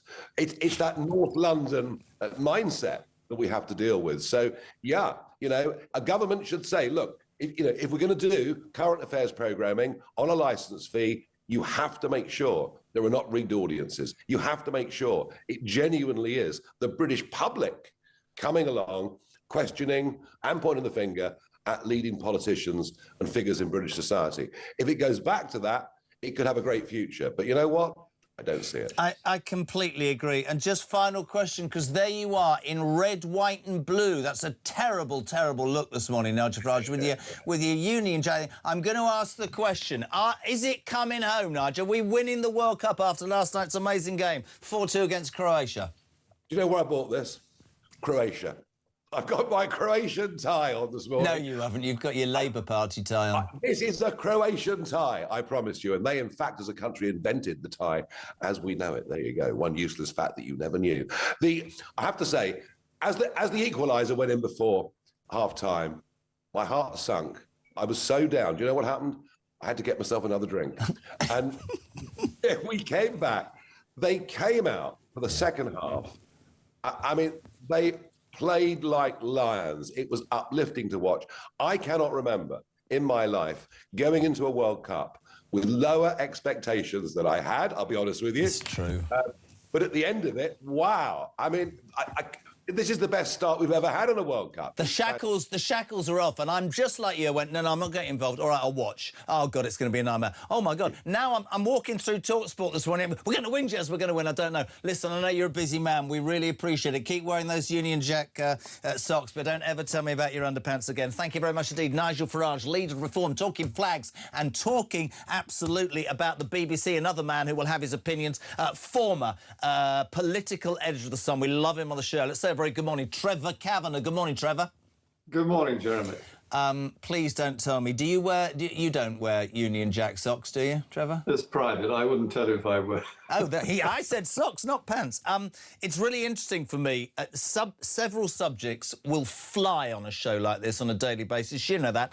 You're a regular. People are outraged about the flag. This is Oxfordshire County Council today launching a legal battle to get them banned. Also, I don't know if you're aware, it was in The Sun, Bristol City Council's decision to ban England flags. I mean, you know, last night, by the way, can I just hold this up? Your old paper, what a headline. Texas cane score massacre. That's got to be the best headline anywhere today. Apparently we're not allowed to fly our flag or be proud. What do you make of that? Well, it's utterly incredible, and I can't understand how a council can assume that they can get away with this. I mean, this would be the story, apart from the actual football, the World Cup football. This is the story of the day now, isn't it? Yeah. Because what they're saying is that we cannot fly these flags because we'll upset and distress certain communities. And as Ian Duncan Smith said, you know, the evil that is purveyed about the British Empire and the British flag and all that it represents is in the minds of those who come here and try to colonize our country. And they should accept that if they want to enjoy the benefits of being here, the rule of law and democracy and free speech that they claim to want, they should accept the other facts, which is that we are a proud country and we fly our flag. it is beyond me. I've tried since 6 o'clock. I've probably tried for about 4 years to understand from your angle. You just said it. So you want to come here, for a minute we won't say you're an illegal migrant, we'll say you want to come here for a better life, to work, to bring your family, because you look up to the United Kingdom, and yet so many people who come here find the flag divisive, don't learn the language, don't want to give anything back, disappear into enclaves and don't integrate. And there are millions who do. Let's make that point. I always talk about the guy who picks me up and it's brilliant. It's more patriotic than you and me. I know when he picks me up tonight, there'll be flags all over his taxi. Brilliant, brilliant bloke from Bangladesh, right? But just why do we have to keep apologising, Trevor? Why? Why does the Liberal Democrat Party and the Greens take it upon themselves to interpret the views of a minority who may, a small minority who might take offence? I think that most of the settled migrants in this country are as proud of the British flag as we are. And I think that it's absurd for us and any political party to make the assumption that they are anxious, outraged, or in any other way distressed by the sight of the cross of St. George. I think that's an insult to everybody, not just us as British people, but to those who allegedly get upset about it. I don't believe they do, and I think that we are really sacrificing a very important fact in our national life, which is freedom of speech, freedom of action, because of a handful of zealots in these political parties. Do you are you proud to be British, and if so, why? What makes you proud to this day, Trevor Kavanagh? Well, I think everything that we have stood for centuries, and not just in the last century, with the fact that we've stood up for democracy and free speech, and indeed freedom generally, with the war and the fact that Winston Churchill led us to victory, including leading America into the war that we won against Nazism. I think that was a pretty important factor in our society and our history. But I think it dates back right through the course of I mean, Robert Toombs wrote a book about the English and their history. It's worth reading. It explains exactly why we are different as a country in terms of democracy to the countries of not just the Middle East and Africa and the Far East, but also from the rest of Europe. We are steeped in the ability to express ourselves as a people, and that is a precious freedom we should fight really hard to preserve. Final question. I know you're busy and it's great for you to join us. The BBC, talking to Nigel about that particular episode of Question Time with Fiona Bruce, where there were two stooges put in the audience. This particular charity, I think that they would have been listened to on that basis. Yeah. But the fact that they secretly smuggled them in and got them to read their case out from a prepared text, I think really shows the BBC for what it is. Do you think the BBC can survive in its present format, or do you think the clamour for change, for the independence that your state broadcaster should at the very least demonstrate, the clamour will become louder and louder, Trevor? Well, it's certainly, I mean, frankly, they're struggling for their lives as they are. You asked me earlier what I was proud about being British. Well, once upon a time, I would have put the British Broadcasting Corporation at the top of that under the monarchy. I think that it was once one of the most important parts of our British way of life, and it's been trashed by people who have infiltrated from the left and have taken over the commanding heights, and who will not change. And the only way they will change is if they are kicked out, and there's no way of that happening, I think. Trevor Kavanagh, always an absolute pleasure, my friend. Thank you so much indeed for joining us Thursday morning, 9:20. I didn't know what Farage just told us. 1815, nearly 200 years ago, the Battle of Waterloo. Did you hear him say that today, the 18th of June? Julia Hartley-Brewer here from 10 o'clock this morning, Ian Collins from 1, and Kevin O'Sullivan from 4. If you want to be on the next hour, well, 40 minutes, I can't count. 0344 499 1000, you text to 87222. Morning, Russ. Morning, Jezza. Russ here. I remember 1977, Queen's Jubilee. I was 10. Bobbing the apple, flags everywhere, street parties. It's fantastic. And I won the fancy dress, packet of top trumps. God, they were great days. See you later, mate.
We've got some breaking news that has just come in. talkSPORT have announced a brand new partnership in a developing story. We hear they've created So Good Lager right in time for football's big summer. Just in, we're hearing that So Good Lager will be pouring pints across all O'Neill's pubs and some of the best sports pubs across the UK. With the big kickoff just around the corner, you can find out where to get your hands on a fresh pint of So Good Lager at talksport.com/lager.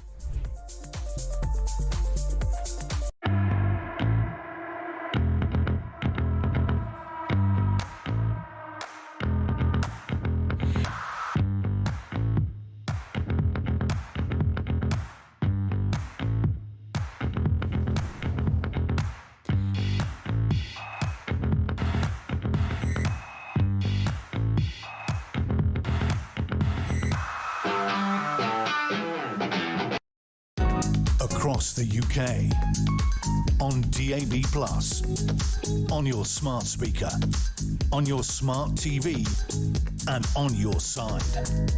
This is Talk.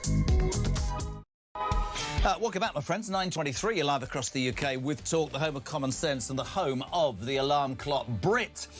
So many people wanting to get involved. I used to go to Germany on a regular basis, says Dave, possibly every couple of months, and what I always saw was their flag flying on buildings from churches to shops. I never once heard anyone complain about the Germans flying their national flag. Why is it that this country have these woke people who want to destroy everything about our heritage? I bet the people complaining about these actually sell them in their shops. We've had loads of voice notes this morning. Keep them coming. 0344 499 1000. Rob, who's given for quite a loud voice note, delivered this on flags at about 6:30 this morning. Pin back your lug holes, peeps. Morning, Jez. Rob, on the way to work, as usual, talking about the flag situation. Are we proud to be British? I'm so proud to be British. If you cut me in half, I'd be like a stick of rock, mate. I'd be red, white and blue all the way through. As for these councillors who don't like the flag and all these politicians who don't like the flag, well, why don't you go somewhere where there's a flag you do like? Oh, let me think, maybe the Palestinian one. Go and live over there. Do us all a favour. If you don't like our flag, pack your bags and get out. He gets quite angry every morning. Good morning to Jack Elson, political editor of The Sun, who has survived a night on the tiles around the football. We'll talk about that. He's dead right, Rob, about the flags, isn't he? Yeah, Rob's had his Weetabix, but this is it, Jeremy. Get out of London, get into real Britain. Yeah. People love the flag. They think it represents national pride. They adopt it, they wrap themselves in it. You know, in America, there's such patriotism. Most of Europe, there's such patriotism, and they instill that sense of national pride. It feels like, in parts of the UK, we're losing it. And it's especially on the left. They get so squeamish about the England flag. Why? Because they Why think... do I have to feel embarrassed by my national flag? Because they think it's associated exclusively with the far right. Is that not their rhetoric? Because apparently... Is that not... You're a journalist, I'm not. Isn't that an excuse that they use? It's been hijacked for the far right, because actually what it does is it speaks for the past and our history, and they hate everything about our history and our past because that doesn't stick with how they want to view the world. Would that be fair? Yes, and I think it really shows how often they are so detached from the ordinary voter in this country. You know, I did an interview last week with Wes Streeting exclusively about flags, and he was saying that so often he gets infuriated by people on the left of British politics, people that share his views on other things like the economy or whatever, because they pearl clutch about the flag. They are incredibly uncomfortable about England's history. He was actually saying, a rare breed for a Labour politician, you have to actually embrace your national identity. You have to embrace your past and your national history. Otherwise, what do you have as a country? Absolutely. And what do you have from your people who should and do become more and more important, whose voices are heard? Because those people will increasingly feel that they're being shut out from the things that they can say or do. How about this for an analogy, Jack Elson? John's just sent this to me. You now live in a country where if any of us were to go into a shop today and steal an England flag, put it inside your coat, go outside, right, and raise it above your head or put it on a building, you'd be arrested for showing the flag and not nicking it because they don't do anything about shoplifters. That's spot on, isn't it? Yeah, I mean, I wouldn't recommend it, John, but... Nobody's recommending it, but it is absolutely true. But, I mean, this is the problem, isn't it, about two-tierism in this country. And, you know, I think that some accusations of two-tierism are unfair, but there's definitely elements of it permeating throughout British society. And I think flags is a classic example, because we've seen some councils be very quick to say that England flags should be taken down and very quick to put the removal people up if they've been hanging off lampposts or railings. Under the auspices of health and safety. Yeah, exactly. But at the same time, we've seen Palestinian flags go up, and there doesn't seem to anyone bat an eyelid in the sort of the bureaucracy of town halls. And so, yeah, I can understand the frustration with this. And, you know, one of the great things, I think, about the past few months or so, in fact, the past year, has been you can drive on the motorway and you can't move for England flags. As soon as you get outside the M25, they're peppered all the way along the main highways. They and are, because, I think it's great. because people have had enough. And let me give you the more serious side to this from Michael Anstey. And thank you, buddy. He says, I would personally remind every bloody council that wants to remove our flags. I'd get them in a room and remind them of one little fact. 1.5 million people lost their lives defending that flag over 2 world wars. Their ignorant actions are what really promotes division. I think that's a really good point. And do you know what as well? Not just people from England, Great Britain, people from around the empire, people that don't look like me or don't look like you, they came and rallied under that flag. And so people that say it's a tool of racism and a sort of symbol of division, they couldn't be more wrong. Actually, what it should be used for, and what the majority of people see it for, is a symbol of national pride and unity in terms of the English culture. And one wonders, right? So are you proud? Yeah, of course. You're a proud Brit. Let's talk about the football last night. One can only imagine the work that goes into the headlines of The Sun. Texas Kane Shaw score massacre. You have to bow down to the sub-editors, don't you? They are fantastic. Who on The Sun has done that? That is just, but the back's even better. Dallas Wow Boys. Do you know what? I don't know for certain. There is an absolute genius on our backbench who never gets a byline. He's a backbencher. Well, no, on the subs bench in a newspaper, the people, the unsung heroes, are people that never get their name in the paper. Right. But they put the paper together, they write the headlines. There's a guy called Will Haggerty who is an absolute genius. Will Haggerty, you've got to mention. When it comes to puns. Maybe that wasn't his one, but you know what? If I was a betting man, I would say it was probably almost certainly him. Well, he's leaving The Sun and joining me as a strap writer, because honestly, that could improve. Texas Kane score massacre. Now, let's have it out. Where were you last night? Because I sadly was at home, right? Because I have to get up at, because I live at the coast, I have to get up at like 2 a.m. So I thought, I'm not going to watch. Then I thought, well, I'll just watch the first half. And I was absolutely happy. I was in my bed. It's, what was it, sort of almost 10 o'clock? I can get 4 hours. Yeah. It's fine. It's 2-1. Oh, God, they've scored. I can't. Even if I turn it off now, I'm not going to get to sleep. So I've got the hydration breaks added like another 15 minutes to the whole thing, don't they? I think they're quite a good thing for coaching. Anyway, were you out? Yeah, I had my own hydration break. I think Did you? You've got to stay hydrated in in the sunny weather. Were you on your own, or were you with anybody else? I was with some friends at a rooftop bar in Covent Garden, You've changed. watching the football. Okay, a few pints of lager, and I tell you what, it's testament to your producer that he'd managed to drag me into the studio the morning after the first World Cup game for England. I hope it was so good lager from talkSPORT that you were drinking. Maybe. Do you not know about this? talkSPORT's amazing. They've got this new lager so good with Meantime in every O'Neill's pub and any other sporting pub across the United Kingdom. Fantastic. talkSPORT have got their own lager. So Really? good. Have you not heard about this? Why They've got their own why lager. haven't talkTV Chris got Evans their own interviews lager? Shania What have you Twain, got? and I've got you. That's right. That's how. You know what I mean? Shania, but Shania Twain, you know, No? I could probably belt out Shania Twain. I know the one song. I don't want you to. So you saw the game, and let's have it was just very great. quickly. What do you reckon? Because, of course, talkSPORT, our sister station, they're all going mad this morning. They're all excited, and I'm exactly the same. It was impressive. It wasn't good defensively. It was great attacking-wise, and everybody's now walking around quite rightly thinking, come on, England! You know what? I was a Tuchel sceptic at the start. When he left out people like Cole Palmer, Harry Maguire especially, I did have my doubts. But you know what? I thought last night it performed incredibly well. Settles the debate about Bellingham versus Rodgers. I think no disrespect to Rodgers. He's a fantastic player. Shackles great to Aston Villa. Bellingham is just in the stratosphere. He's just another level. And what he did last night with that solo goal, fantastic. He's a maestro, and we have to keep him in there. He's at the number 10 spot. He's going to be the key to the England victory. And I think even more key, and I'm sorry, I don't think he's ever got the credit. I think he should win the Ballon d'Or. You saw him drop back into that anchor role. You saw him score 2 more goals. I think this team's been built around Harry Kane, and I genuinely believe that the kid never won anything till he went to Bayern Munich, and it might just be his time as well, because I thought he was absolutely fantastic. Back to flags. Morning, Brian. Good morning, Jezza. Brian here. Drove through Cobham in Stockbroker Belt past Surrey yesterday. England flags everywhere. I couldn't believe it. lampposts, buildings, flag posts everywhere, mate. Really, really heartwarming.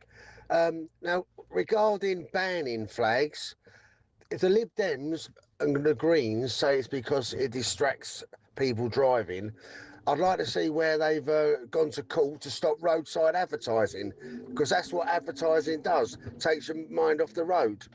Cheers, mate. I said this earlier, Jack, on a serious note. You drive into London, there's the big electronic adverts, you walk into buildings, you go... I completely get it. What about flags on hotels? You don't drive along going, back. That's ridiculous. That's just an excuse. We had Nigel Farage on Leader of Reform earlier, about half an hour ago. This is him, Jack. Watch this. This is Nigel Farage speaking about flags. It's just over a decade ago that Emily Thornberry put out that scornful tweet. Do you remember? Yeah. White van man in Rochester with a big Union flag. And you know, oh, how ghastly, how awful. Aren't these people simply frightful? And I'm afraid not all, but many Lib Dems are the same. What they're ashamed of is the English flag. Scottish flag, fine. Welsh flag, fine. Irish, everything like that's marvellous.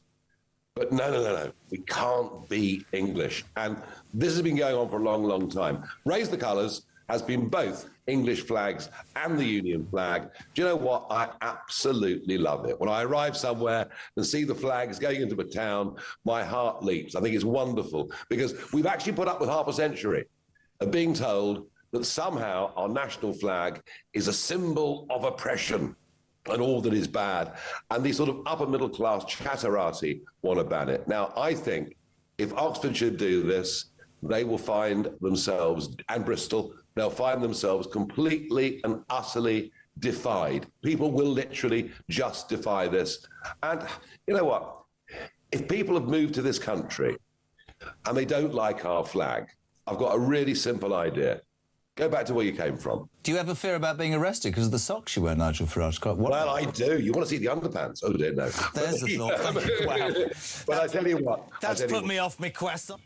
Oh, dear, the thought of Nigel Farage's Union Jack underpants. But he wears socks quite famously, doesn't he? Yeah, he does. Although there are many people waking up this morning, maybe with hangovers after the England game, and maybe the thought of Nigel Farage and nothing else but his Union Jack underpants probably isn't the most appealing thing. Do you know what I find unappealing is it's 9:30, and you just said people are waking up and listening to that. I was awake at 2 o'clock.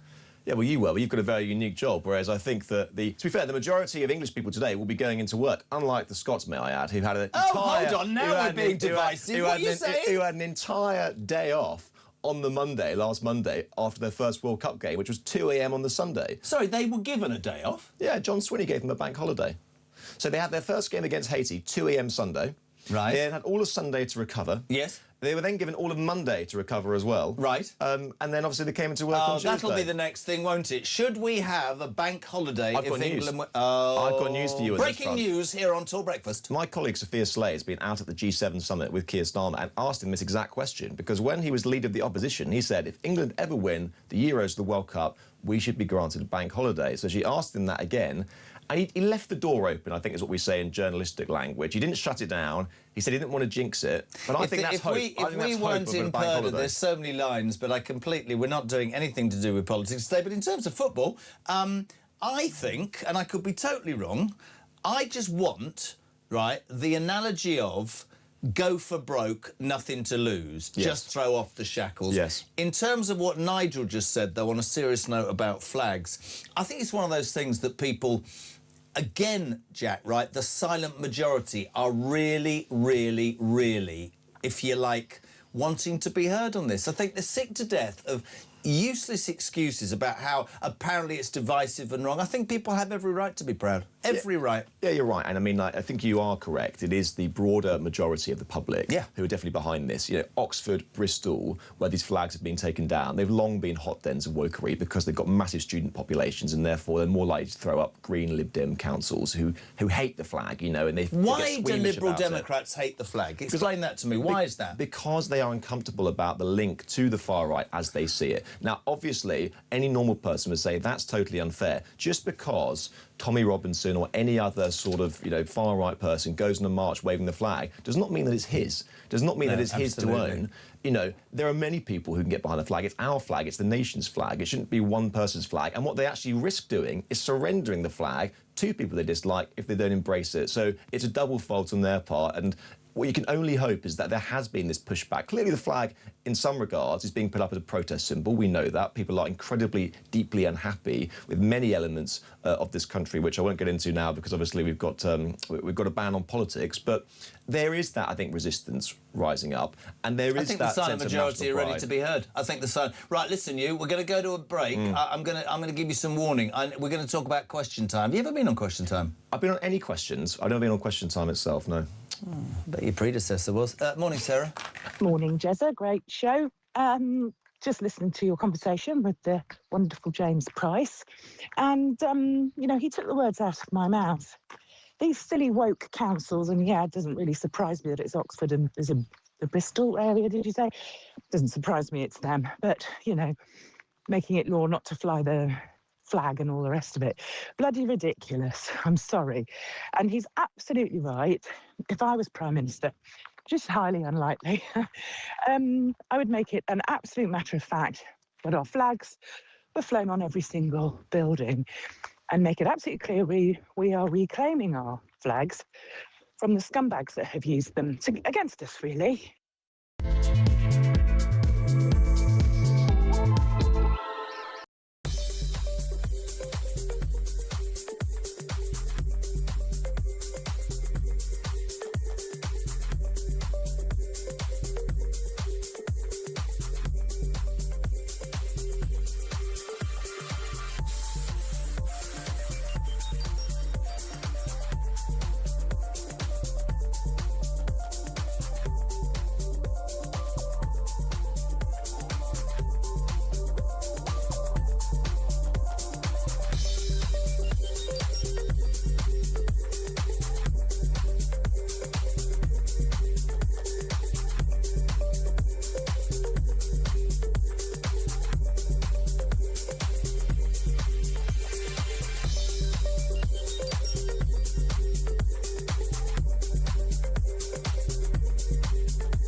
Across the UK, on DAB+, on your smart speaker, on your smart TV, and on your side. This is Talk.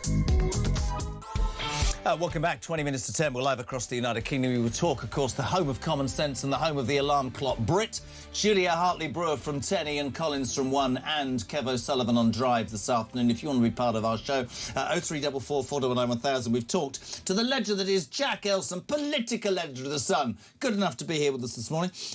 We've talked football, and I can't get it. I swear to God, we need to find out who wrote this. Texas Canes score a massacre. I'm going to find out by the end of this show. I'm Find out who wrote that. Text people and ask them. Dallas Wow Boys, which is also another fantastic headline in the Current. Well done, everybody involved with that, and well done, England. We've talked about flags. I want to put something else to you. This came out overnight. Zia Youssef, Reform UK's then policy chief, was on a panel on Question. Why? I'll tell you why.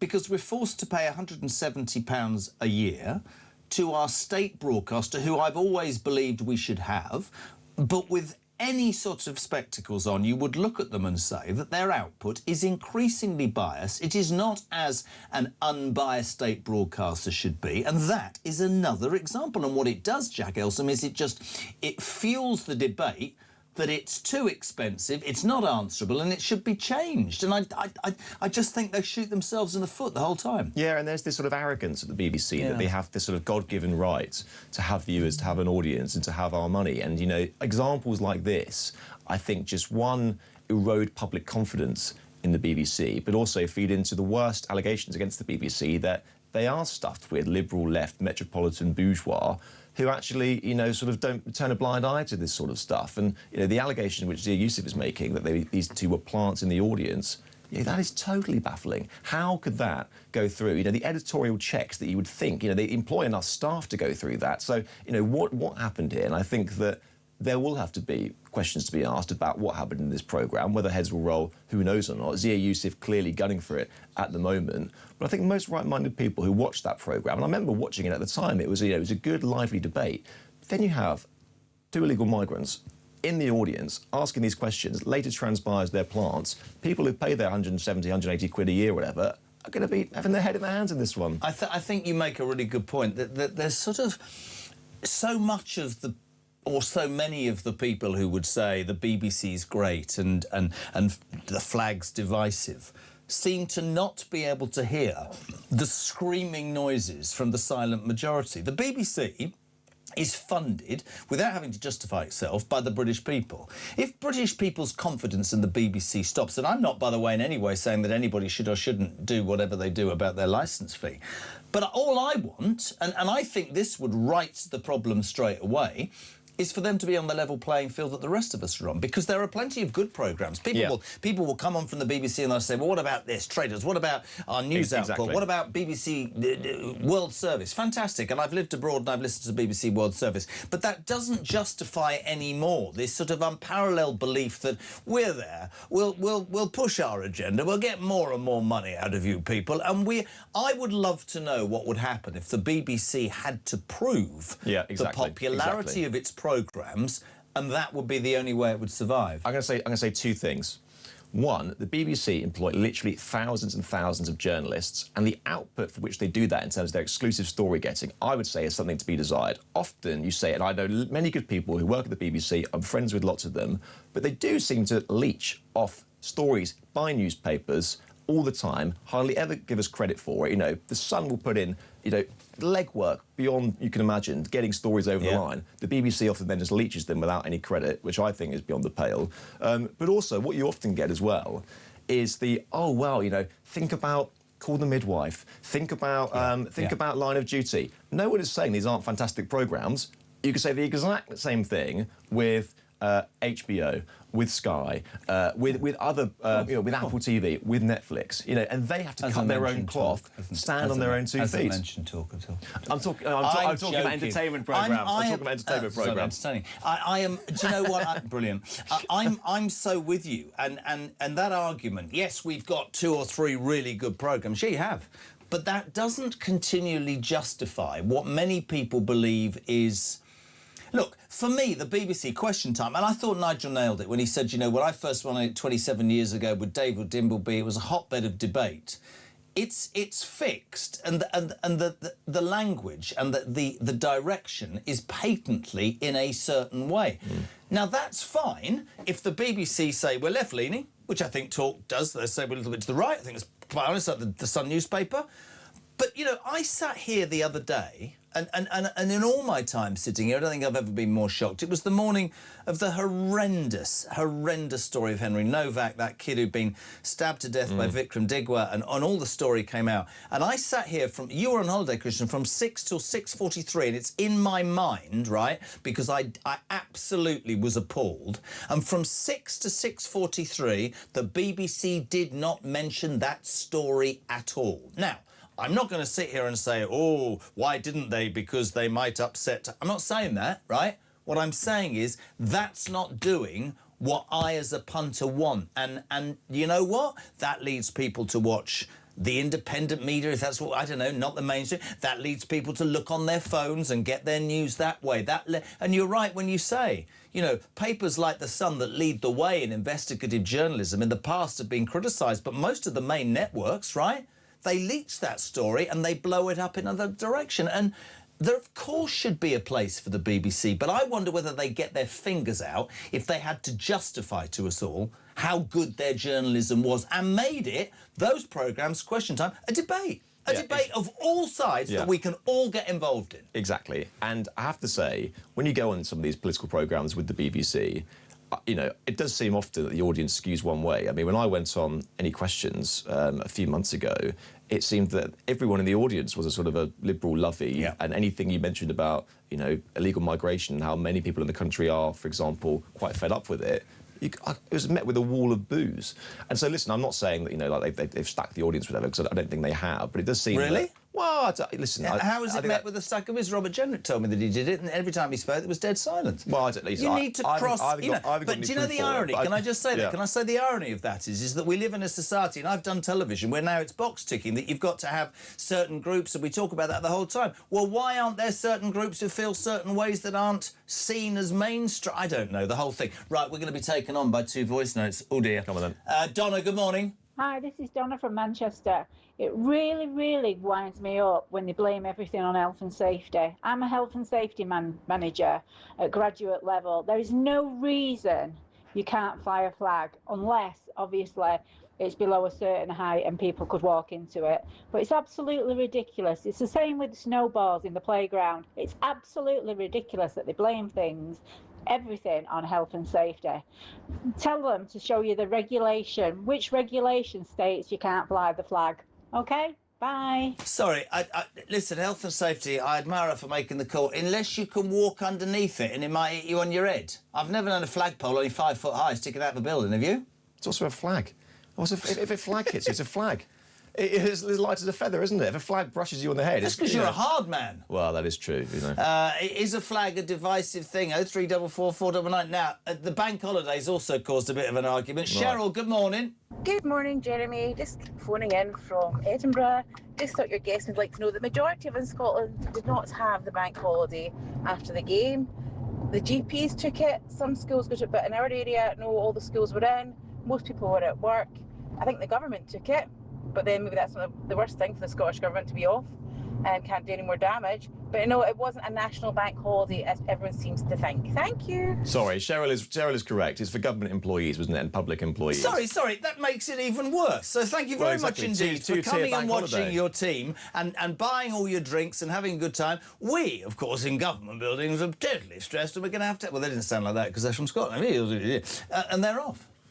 I think they're lightweight drinkers, Jeremy. It's what I think it is. I think they can't get over a hangover. Whereas us English people, you know, we have a nice session. We have a nice. I don't drink. Behave. I don't drink at all. I go to bed. Look at Tommy. It's just cast me the most cursory look. Behave. I wonder, though, on a serious note, in going back to the BBC. Today they announced 550 job cuts. Yes. They're trying to save £50 million.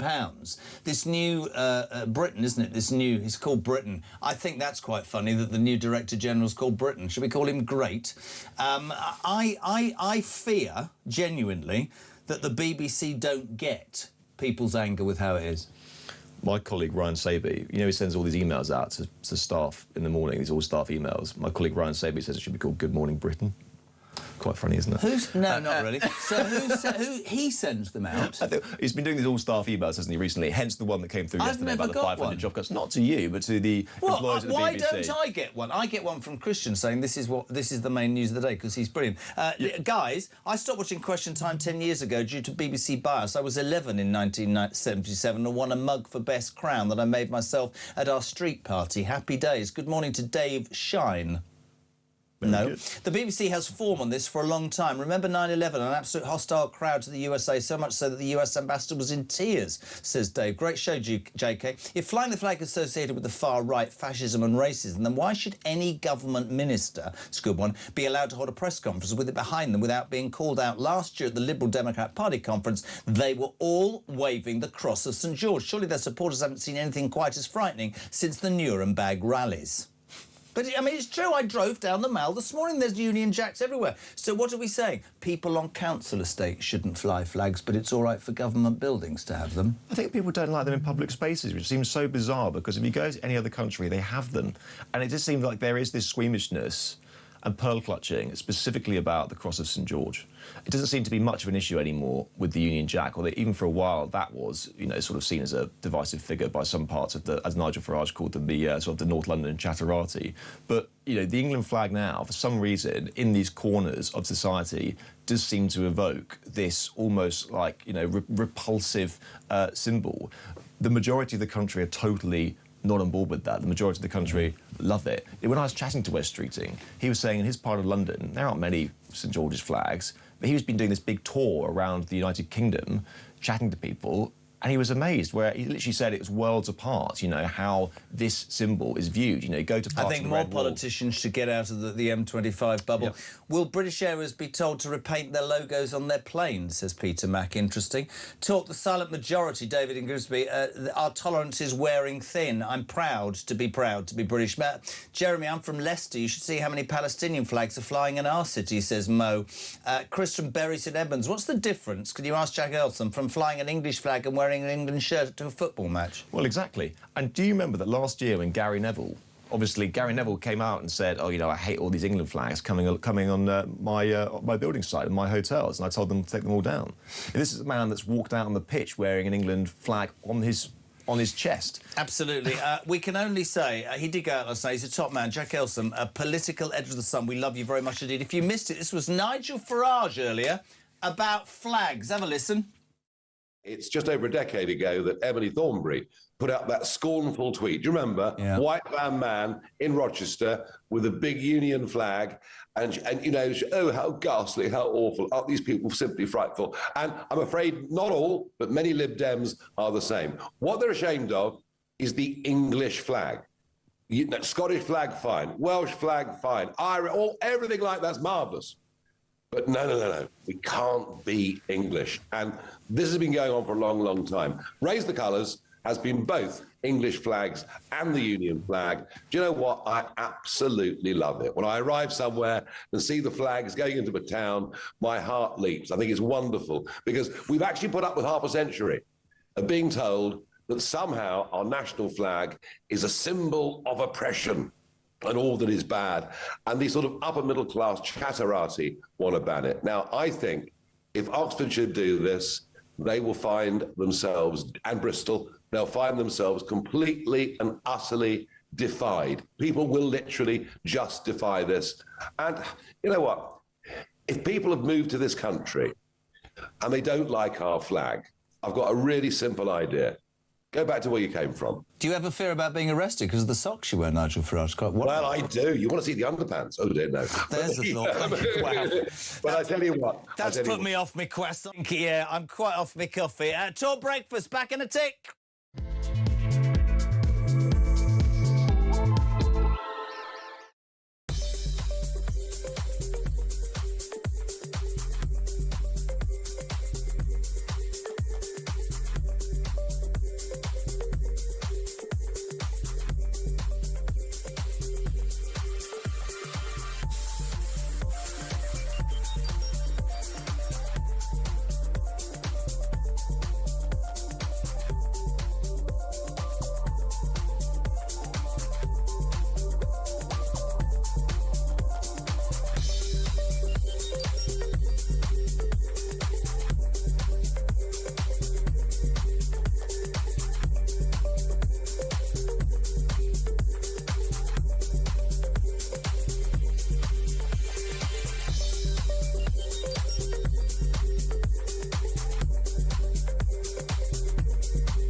Breaking news this morning revealed that under the Terrorist Act, 242 people were arrested in the year to June of this year. That's something you can indulge in as to all the people who aren't going to prison because, well, there's no prison spaces. So this is a Talk exclusive we've been looking at.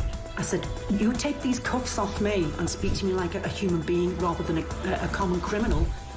You're just left wondering, does these people who lead us actually hate Britain? Yeah. Do they not love our country and everything that we've stood for?